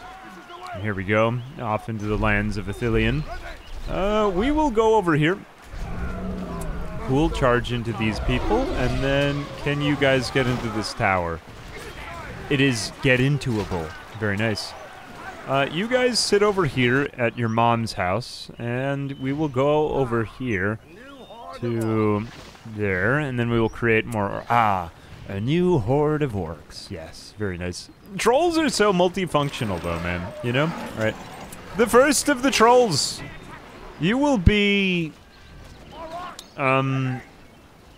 what name should we give to the trolls? I don't know. Maybe something like Fabio. Yeah, like something foreign and like slightly pretentious, you know? Okay, it's been about 5 to 10 minutes of making trolls. Here's where we're at. And it's gonna be a lot more coming. We're gonna train these guys up. Alright, it's time to send in the army of trolls, along with the Eye of Sauron, so we will just select them all, and then... now we're just gonna kind of go to town on these guys. You do cause them to run. Some will die because they are pretty weak to arrows, but I mean, eventually the ones that do survive just turn really, really powerful. So there's one. Just gotta make sure you attack move them all when you do it. Although as Mordor, I'm finding just our economy is insane since we get free troops. But yeah, look at how much damage they're taking right now. Like, pre-level 2, they're... Like I said, it's gonna be... Let's just find out who survives the longest, and then we'll go from there. I also need to be a little bit better with clicks per second. A couple more dying right here, but yeah, they should do a number on basically every type of fortification. Just kind of ram into everything. And then go from there. That's already just silly. Okay, good. I knew I would like this strategy. This isn't even half of them. Okay, this is what I'm talking about. When we just walk over them, they die. It's basically the equivalent of the Rohirrim now. It's a challenge to get them out because, yeah, like, they are pretty weak against archers, but I think that once we get a big enough stampede with our 600 command points, and when a few of them get upgraded and don't die, and stop being stupid like this, it will improve. Yeah, like right now it's just pathfinding silliness. That's kind of getting them killed off. Like, just take out this wall. Okay, that's much better. Now they're in. Yeah, this is the Mordor experience. It's just, like, none of your units stay alive. It is just kind of, like, Darwinian. Which of them will survive long enough to the next battle, but you just have to be ready to replace them at any second. I like this better, though, because you don't have to be meticulously managing all of your resources. You can literally just produce 20 on all your orcs, give them rally points, and then go about your day. Like, you should have just a massive tide underneath everything. Let's be honest. As you build toward your, like, 50 troll army. Okay, here we go. This is getting dumb. I like it. Okay, Faramir is about to be slain. Not really by our orcs. We're going to need a lot more of those. I don't think we've taken out the ring bearer either. That'd be a little anticlimactic. Or maybe we do. Do we get back the ring in this mission?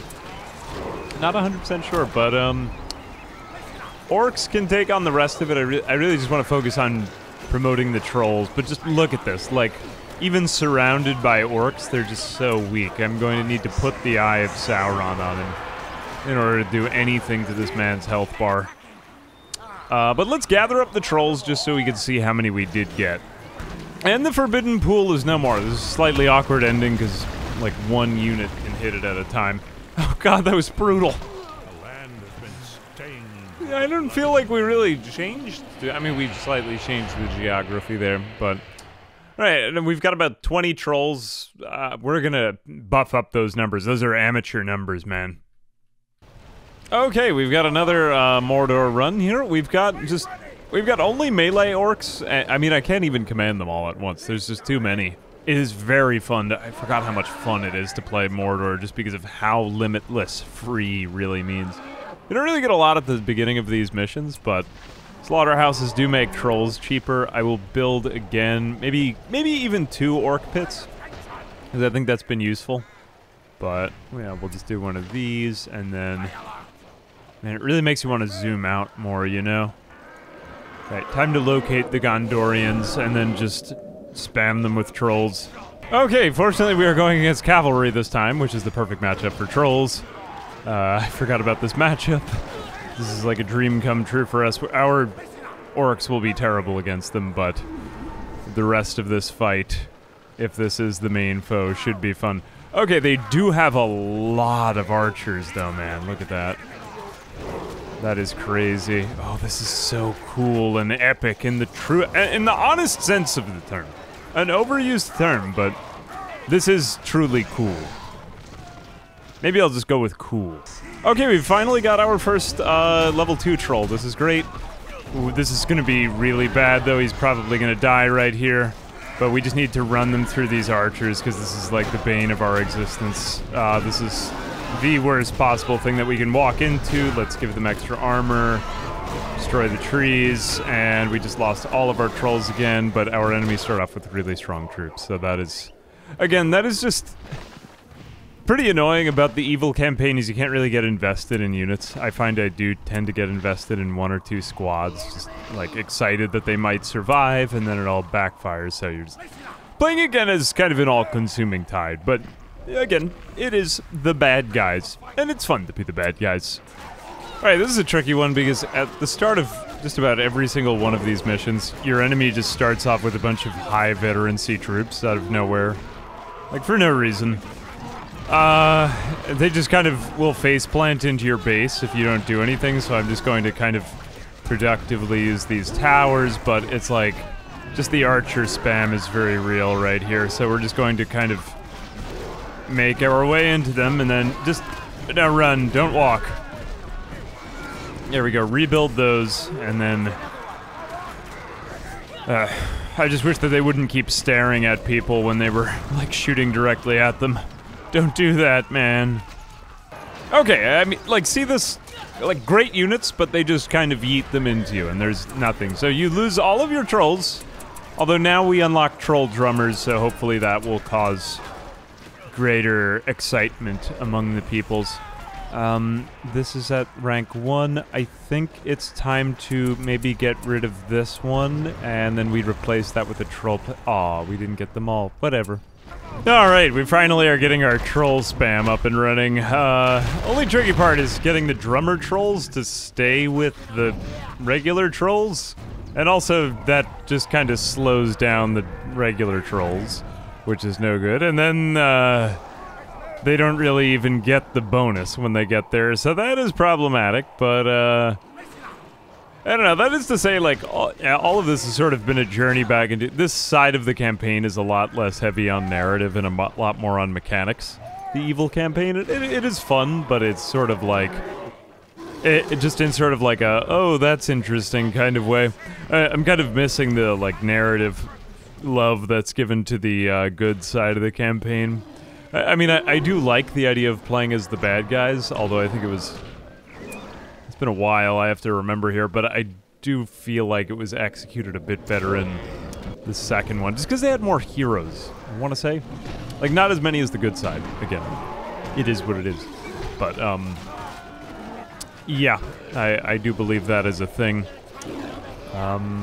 Although I did play that on Xbox. I never actually played that on PC. I've got it sitting here, like, waiting to give it a shot, so... That will be the next thing to go. Oh gosh, look at this. How is it that they get knocked back from arrows, man? Like, just... I really wanted my troll spam so badly. I guess I'll just pause here before the end, make everything into troll cages, and then just make an army of 600 points worth of them, because I do think we could basically just brute force these missions with a lot of trolls. And that could be very fun. Yeah, but I gotta keep those guys near them. Alright, but they are doing better with armor, though, to be fair, so... Alright, progress. Okay, I am slowly, like, killing off the orc population here.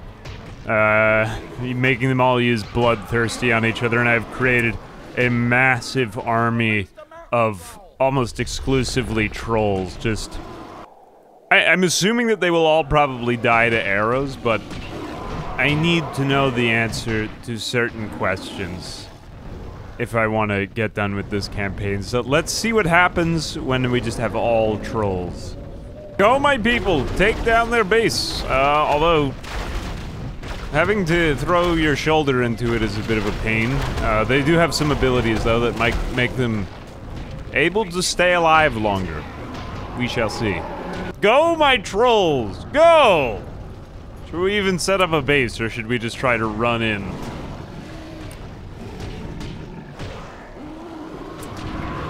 Everyone find a tree. Find a tree, everyone. This is just going to set them all over the map in a crazy way. Where are even enough trees for this many trolls? Okay, we are just taking down a whole forest. I like this. They've all gone off to the sides. Look at them go. Some of them didn't even get a tree from the get tree command. Okay, the troll convention continues. We are making our way. Let's just see if we can go straight across the map and just take them out. Is there anyone even here? Alright, I have a map to cross. Oh my gosh. Look, enemies are just quivering in fear when we come. Look. Okay, let's see if these trees help us in any way. Now, these do, I believe, turn into, like, spiked maces when the trolls rank up, so as long as we can keep them alive as we rank them up, then this shall work, all as part of my plan. Okay, and the enemy has literally, like, the best possible counter to what we have created, which is a bit annoying. I don't really know what to do here. I think we should just walk up, because I can't make anything else. Okay, do your best. I mean, everybody has to die at some point, right? Let me just give them one last battle cry. I don't even think that does anything here. But yeah, if we just, like, thrash them around in the base, they might not be able to physically destroy us all. Here we go. Okay, good. Looks like the trees helped. Even though that you are the best possible natural counter to me, I have trolled you, so to speak. Oh, AA, you're such a troll. Oh my gosh. I'm going to have to reconstruct literally my entire army again at the end of this fight, which is a bit annoying, but, yeah, like, as long as the AI just gets, like, freebies on just countering me perfectly with its default troops every time. I will continue to make my army quite obvious, though, just because this means that you don't actually have to fight out a whole battle. You can just send in an army of trolls, which makes it, well, somewhat interesting. Alright, but we may need, like, seriously siege weapons at this point in time, because, Gondor is really putting out the arrows, man. Oh well. And we're finally getting Nazgul, too. The Nazgul, the Lord of the Wraiths, has arrived. Oh, they are literally trapping us inside. Aw. Come on. Okay. Starting to utilize the greater variety of Mordorian, like, assault weaponry. Mainly catapults, just we need more range. We need something that can take out arrows in time and just be a poke. Like, trolls are funny and awesome. Like, they are great. Don't get it twisted. However, only trolls. I thought it would work because the one strategy that works when you do only it is, like, Rohirrim. You could pretty much just use horsemen, like, full, and then there is no consequence for that, which is amazing. And I do really like. It's just that the pathfinding here is like, if you tell units to all hit one thing, and they can't all get in range of it, they aren't... There's no, like, smart pathfinding. They will just kind of try to get to that thing, and you need to change that, obviously. So, anyway, we will kind of get a lower unit count here, but whatever. I mean, Mordor has an easy enough time just doing goofy things with its entire economy every single game. So, good enough. I'm happy. I'm happy enough. Alright, and that's about it. The only thing we might not get to is, like, greater troll veterancy, which does look really cool and can be, like, kind of effective, but whatever. They're Mordor trolls. They are who they are. Okay, the battle of all time begins. We have a lot of catapults. I'm just going to stick with... Why are we shooting our own people? Oh no, that's the, yeah, there's... Never mind. This is actually a very tough-looking fight because of the sheer number of enemy units on the map that are going to be launching attacks on us every 3 seconds. Aside from that, though, a decent start in the fact that all of our units are pretty much free, like, or just very cheap and good, too, makes this kind of one-sided. But we're just gonna stick with our stupidly, like, overpowered catapults here. These things are great. Look at that, man. That is siege weaponry at its finest. Oh, look at that, too. Wow. Very. That's a lot of damage. There we go. Channeling Phil Swift. Alright, we'll go ahead and build more slaughterhouses in here. Other than that, I think it's just gonna be more and more and more catapults and orc warriors, because if we have something that can defend the catapults, and then catapults, I'd say that's pretty much enough. Like, that's a strategy right there. Look, these are all cannon fodder, and then the catapults just sit there and do their thing. Okay, the first Gondor camp has been taken down. That will expand it. Mordor's just so great at, like, aggressive expansion with its economy. Honestly, one of the highest GDP per capita. Not per capita, but Like a very high GDP. Just a lot of people in there, though, living in Mordor. Not very high GDP per capita, though, to be fair. All right, I mean, they're pretty much just sitting ducks with Gondor from here. Like, there's not much for them to do against these catapults. I'm liking this, thinking that this was probably the best thing to do all along. It just was right in front of me, and I wasn't doing it. Also, just shout out, there's some units in this game that are just... Why are they this strong? Like this tower. We got inside of a tower, and now it's going to kill every unit in their base. No contest. That's silliness. But it works for me, I suppose. Alright, after a lot of, like, neckbeardism, I am now finally inside the enemy camp. A bit of a pain because there's these... Like, these towers are stupid OP. I don't know why they're so strong.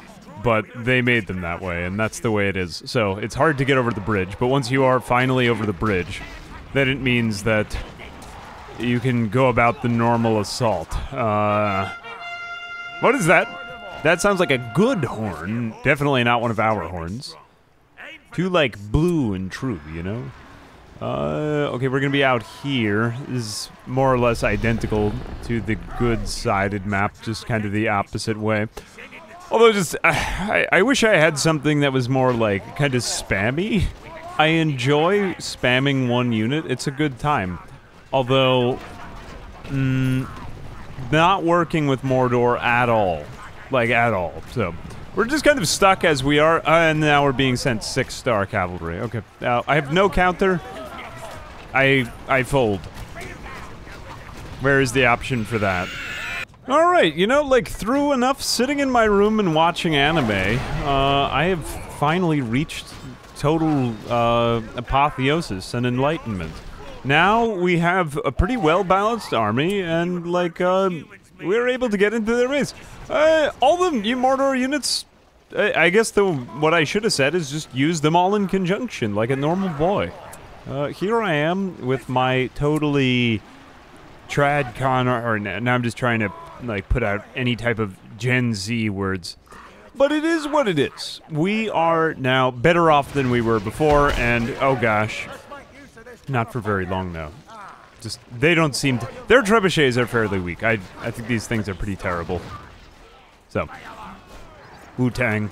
Okay, Osgiliath down. Nothing left here. That's about it. Catapults are amazing. Trolls, unfortunately, not so amazing, despite the fact that they involve, like, the use of large mammalian/lizard-like creatures. With 600 power, our next mission is Cirith Ungol.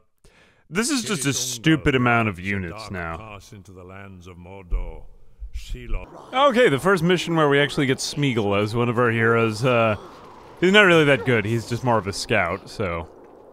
he is who he is. This is another one of those kind of lyric missions where we are feeding orcs to Shelob. She should be in here. We're just trying to, I don't know, power her up or gain her alliance or something like that. She is kind of like chaotic neutral. I mean, maybe not chaotic neutral, maybe like... she's not really good, but... ooh, we actually have 100 cost for Mordor Orc Warriors in this mission. Nonetheless, I'm still just going to spam them. I guess we're going to need to be a little bit more careful here. Alright, just eat us. Take me, Shelob. Alright, she is... We have bonus fed orcs to Shelob. What else is next on my shopping list?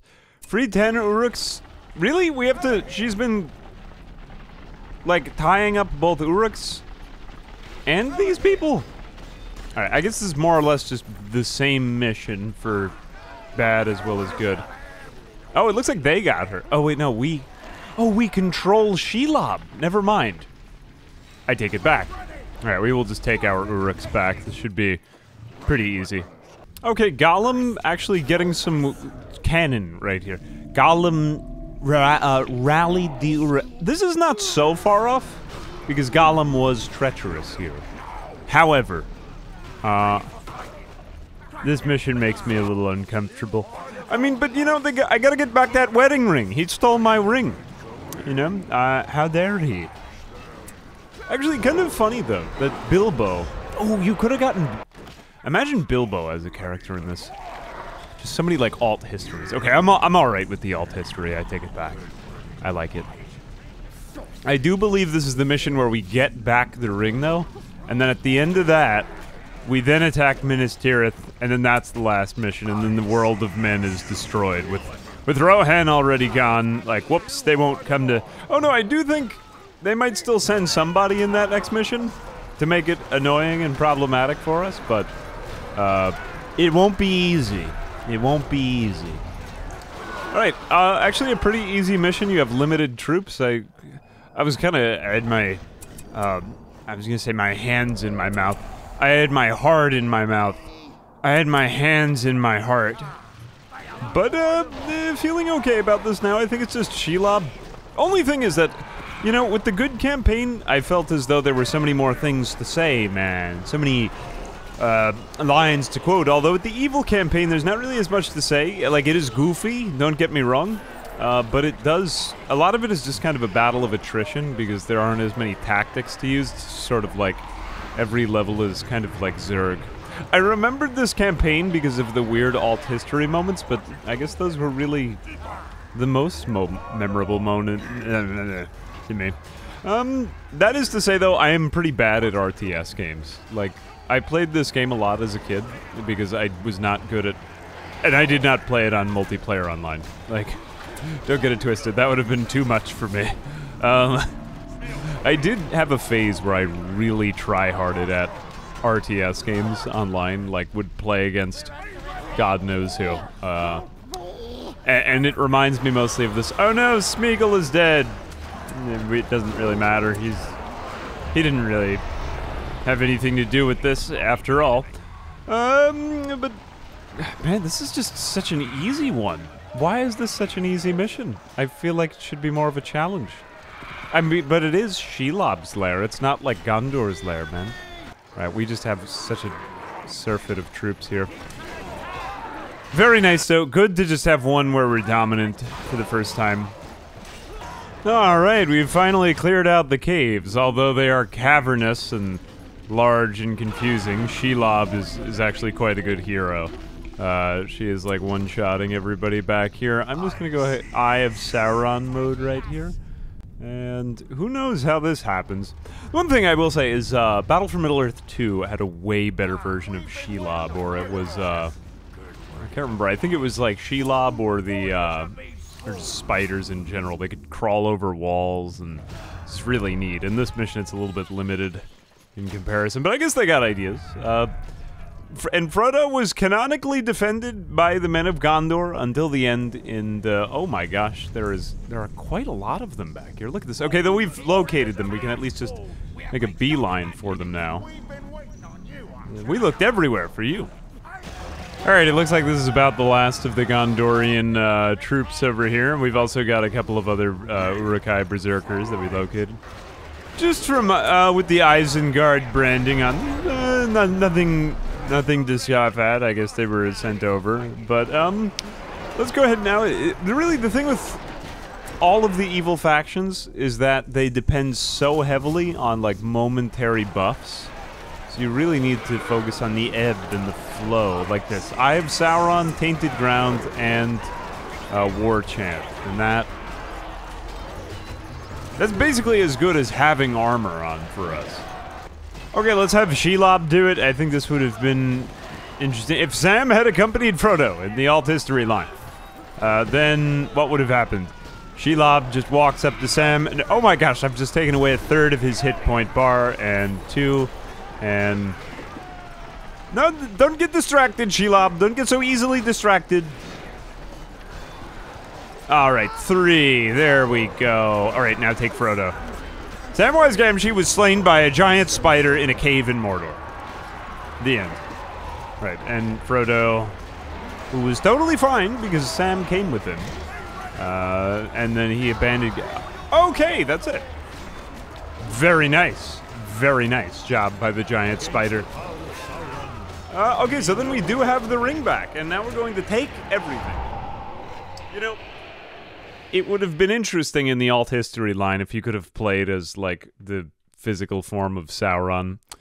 Although, ooh, Balrog. Okay, I'll take it.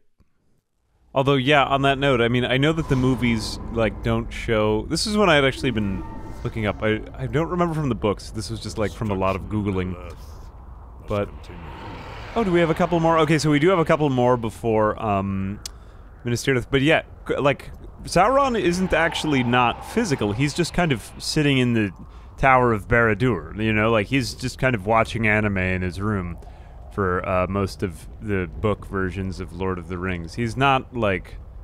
Although I do think it's kind of cool the way that it was presented in the movies. Like, not to be the actually kind of guy, you know? Like, actually in the book it was this... No, but that one is just kind of an interesting, like, choice. Anyway, what have we got? Kaer, Andros, Harland. Feels like slight... I would rather just go to Minas Tirith right now. But let's just do a little bit more preparing. This is what I'm talking about, is that you can build every unit in this game, but, like, they will just kind of face plant into your defense towers. So I've just kind of undertaken the strategy of just... You know what, just let them come to my base at the start of each fight, because otherwise I'm just gonna face plant my entire army into them.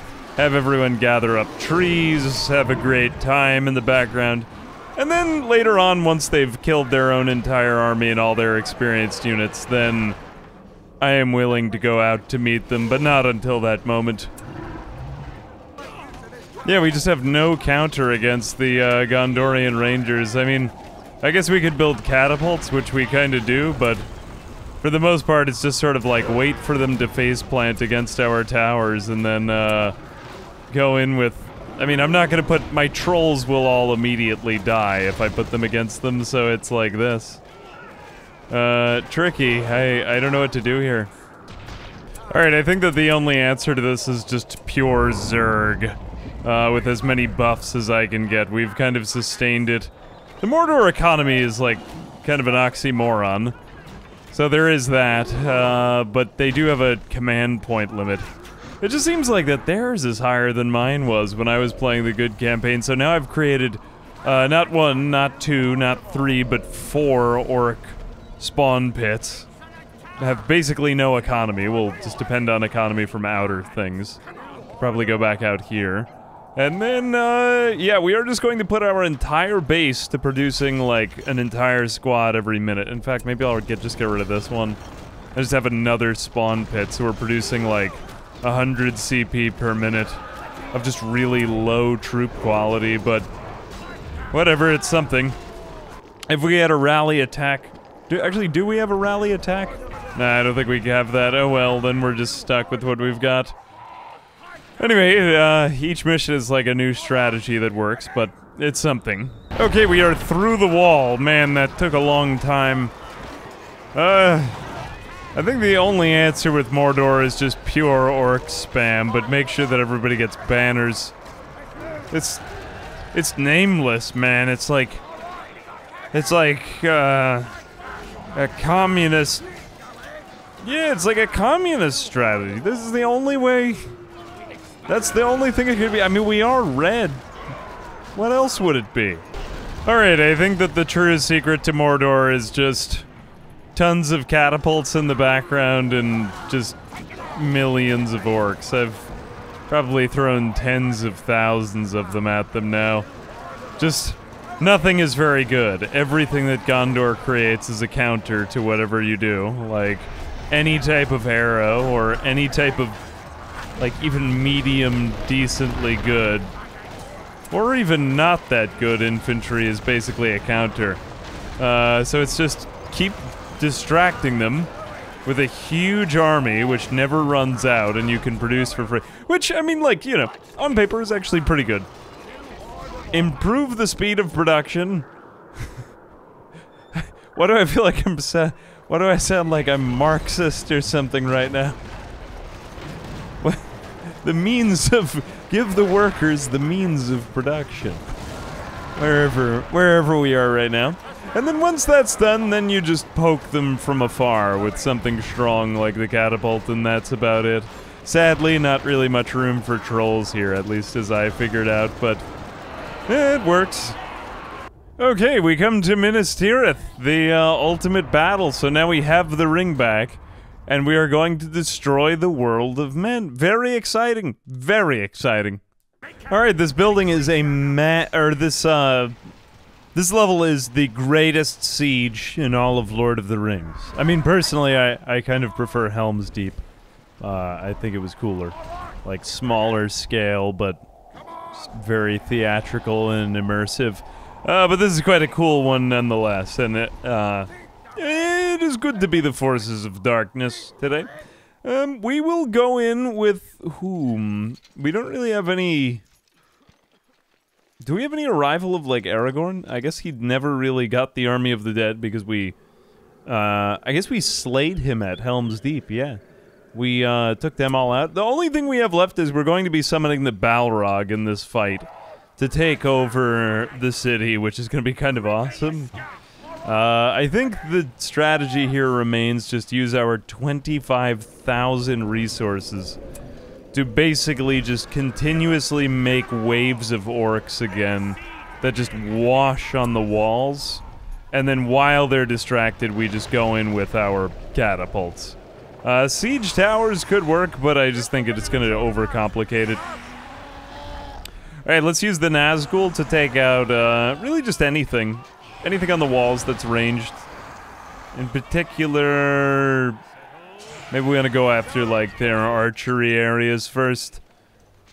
They have a goodly number of things in their city, but, can we make Grand in this fight? See if we can do this. Yeah, pretty much catapults and just... That's it for this fight. So let's go ahead and over to our main base. We will create a siege works. Maybe get some type of resource acquisition going on here. In fact, I don't even think I'm going to do this. I don't want the normie slaughterhouses. I would prefer the furnaces this time. And we will just do all these from this one, and then this one is going to be almost totally just orc spawn pits. With our 600 command points. Jeez, man. The only one who still survives is Faramir, actually. Faramir is just up there. I think Gandalf is in this mission, though I can't find him yet. He's probably somewhere higher up on the wall. I think he's still, like, around, just holding out with the last forces of man. Where are we at? Taking us out over there. Alright, let's see if we can expand over here, because I don't think that Aragorn is coming with the Army of the Dead. That never happened this time. Okay, we've also taken the outpost in the west over here. So now that gives us enough for many, many furnaces. So now we get a major discount, which is exciting. Very exciting to be getting a discount. And then we will take all of that and then just catapult them because we don't want to get in range, but it'll be a trebuchet versus catapults, and then probably use Grand, and then put that right down their throats. And then profit. The farms just... honestly isn't really as exciting a battle as it is when you're playing on the good side. It's just... yeah, I don't know, like, overall, kind of going back, I felt like that a lot of the evil campaign was just a lot of attrition without too many heroes. Even the it seems I let the Nazgul just die. Let's see, can you hit that? Yeah, they totally can. Oh, that's sad.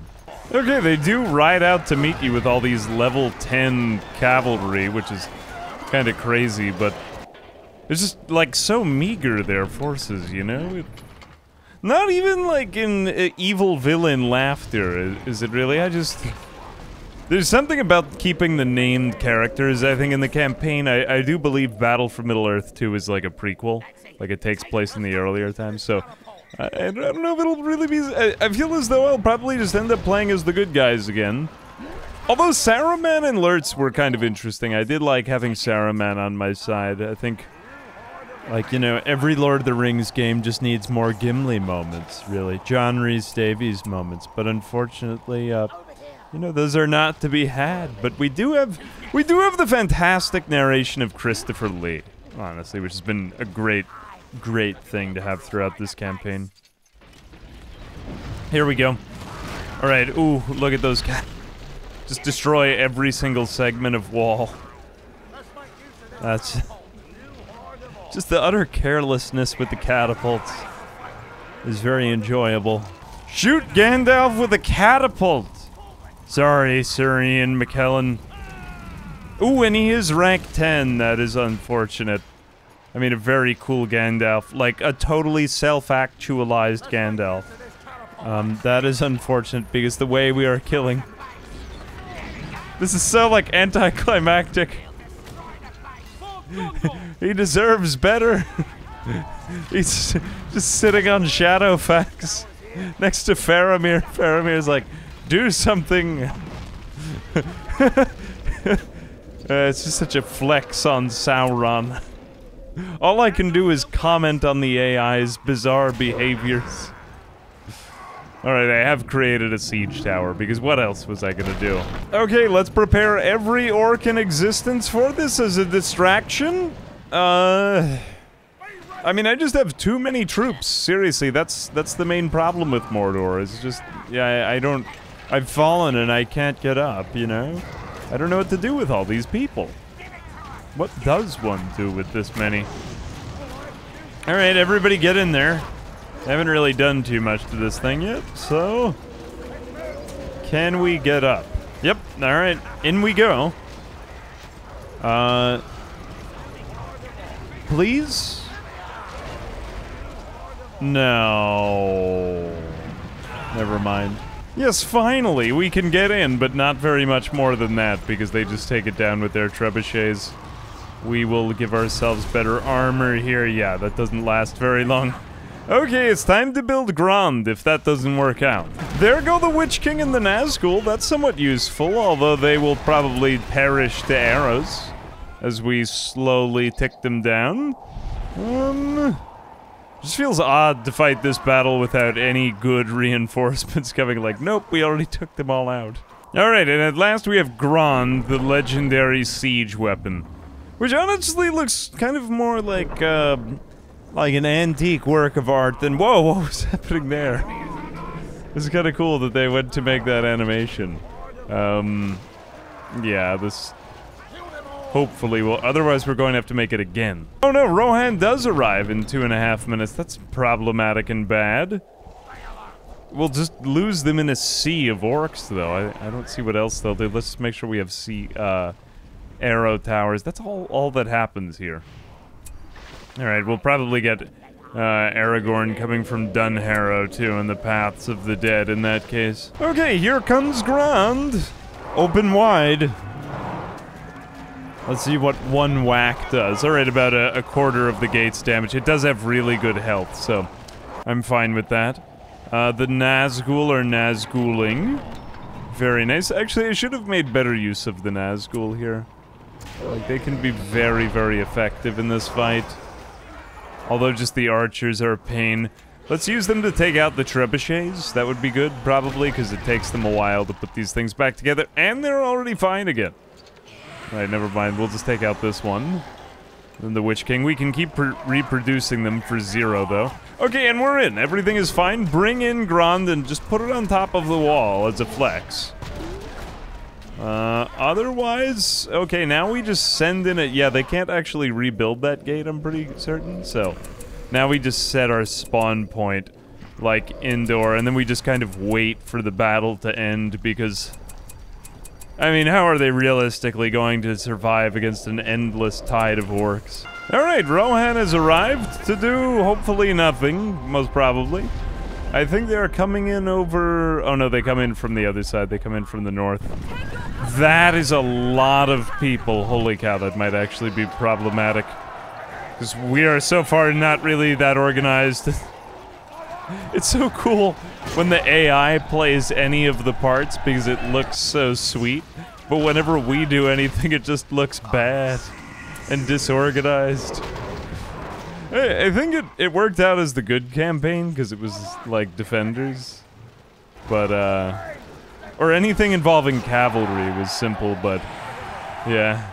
Alright, I mean it's gonna be cool but we just have nothing against this. What am I going to create Haradrim? No, absolutely not. I mean, we could just wait for them to die due to attrition. So why worry about that? Right, just take on all these orcs. You'll never get to the end of it. Sorry. Good luck. Oh man, they're just utterly wrecking. It's actually kind of cool to watch them beat us this badly. Bring over the Eye of Sauron. Oh wow, that might have been the coolest thing that's happened in this game so far. I'm just sad it happened against us, but I mean, are they realistically going to take out all of our bases in the... I probably shouldn't say that. Alright, I'm just going to get so fast with orc production that nobody can even bother me anymore. Just hold my beer. Alright, here we go. I'm making catapults too. Let's go ahead and... These are both rank 3. Okay, I'm going to replace this with another orc spawning pit so that I hear the line, "Ah, a new horde of orc..." Yeah, there we go. That's all that I hear now. Alright, canonical, Witch King taking out Eowyn next? First we shot Gandalf with catapults, and now it's just onward.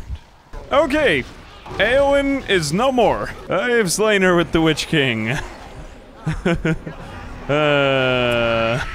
This feels right. Right, the Eagles have come. Oh well, not for long though. It'll be like 3 seconds until we be with the Nazgul. That is kind of a canonical fight though. There we go. Yeah, we're just in the city. We're in your city, man. This is not even that hard to fight. All of the other battles were more difficult.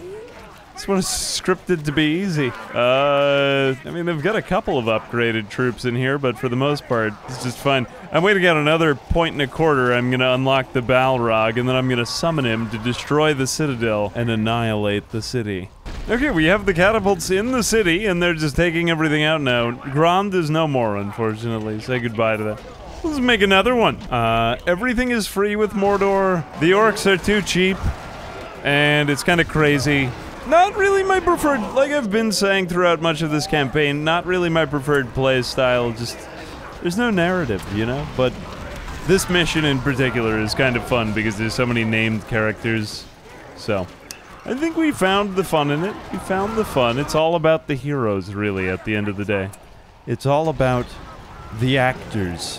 Okay, the reinforcements are arriving from Umbar. We're completely unprepared, but... yeah, who really cares? Like, they aren't going to destroy all of our camps or anything like that.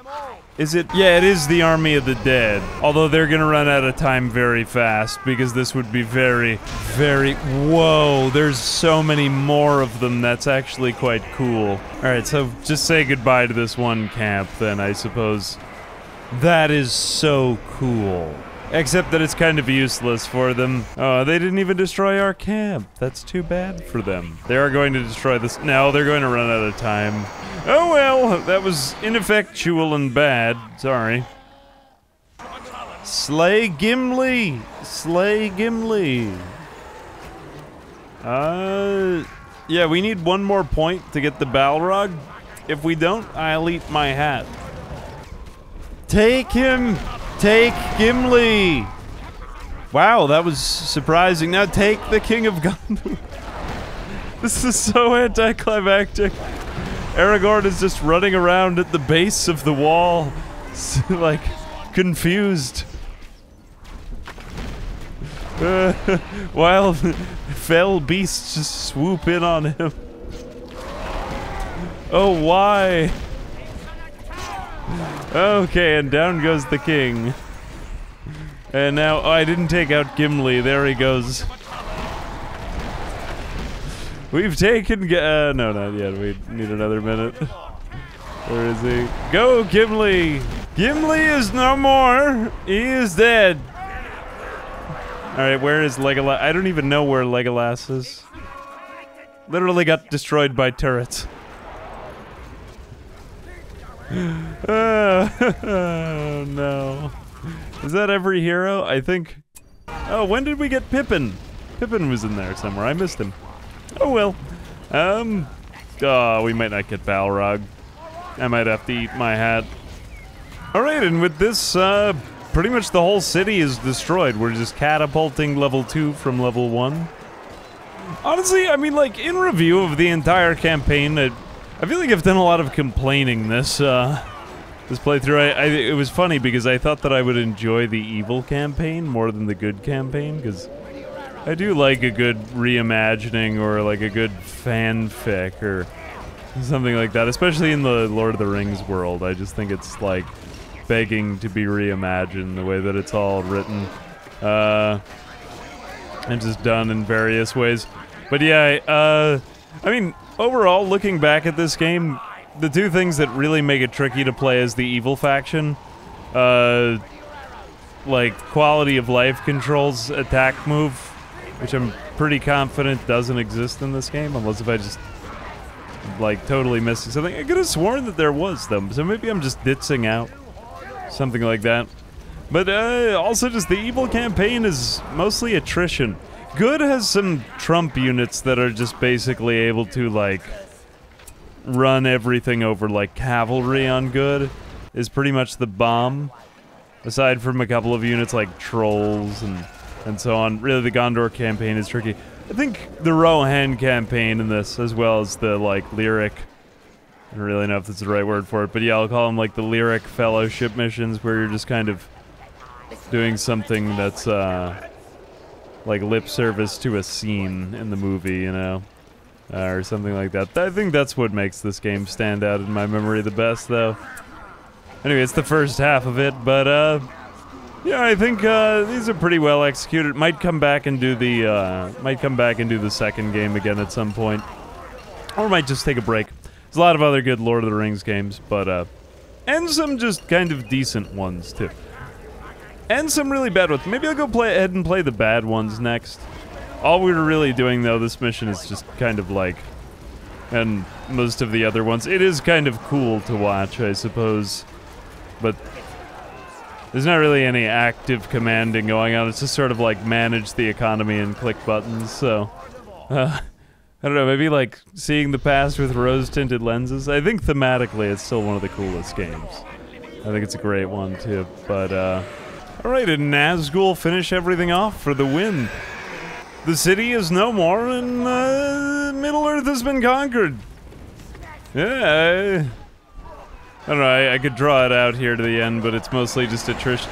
I don't know, I just found these battles to be like...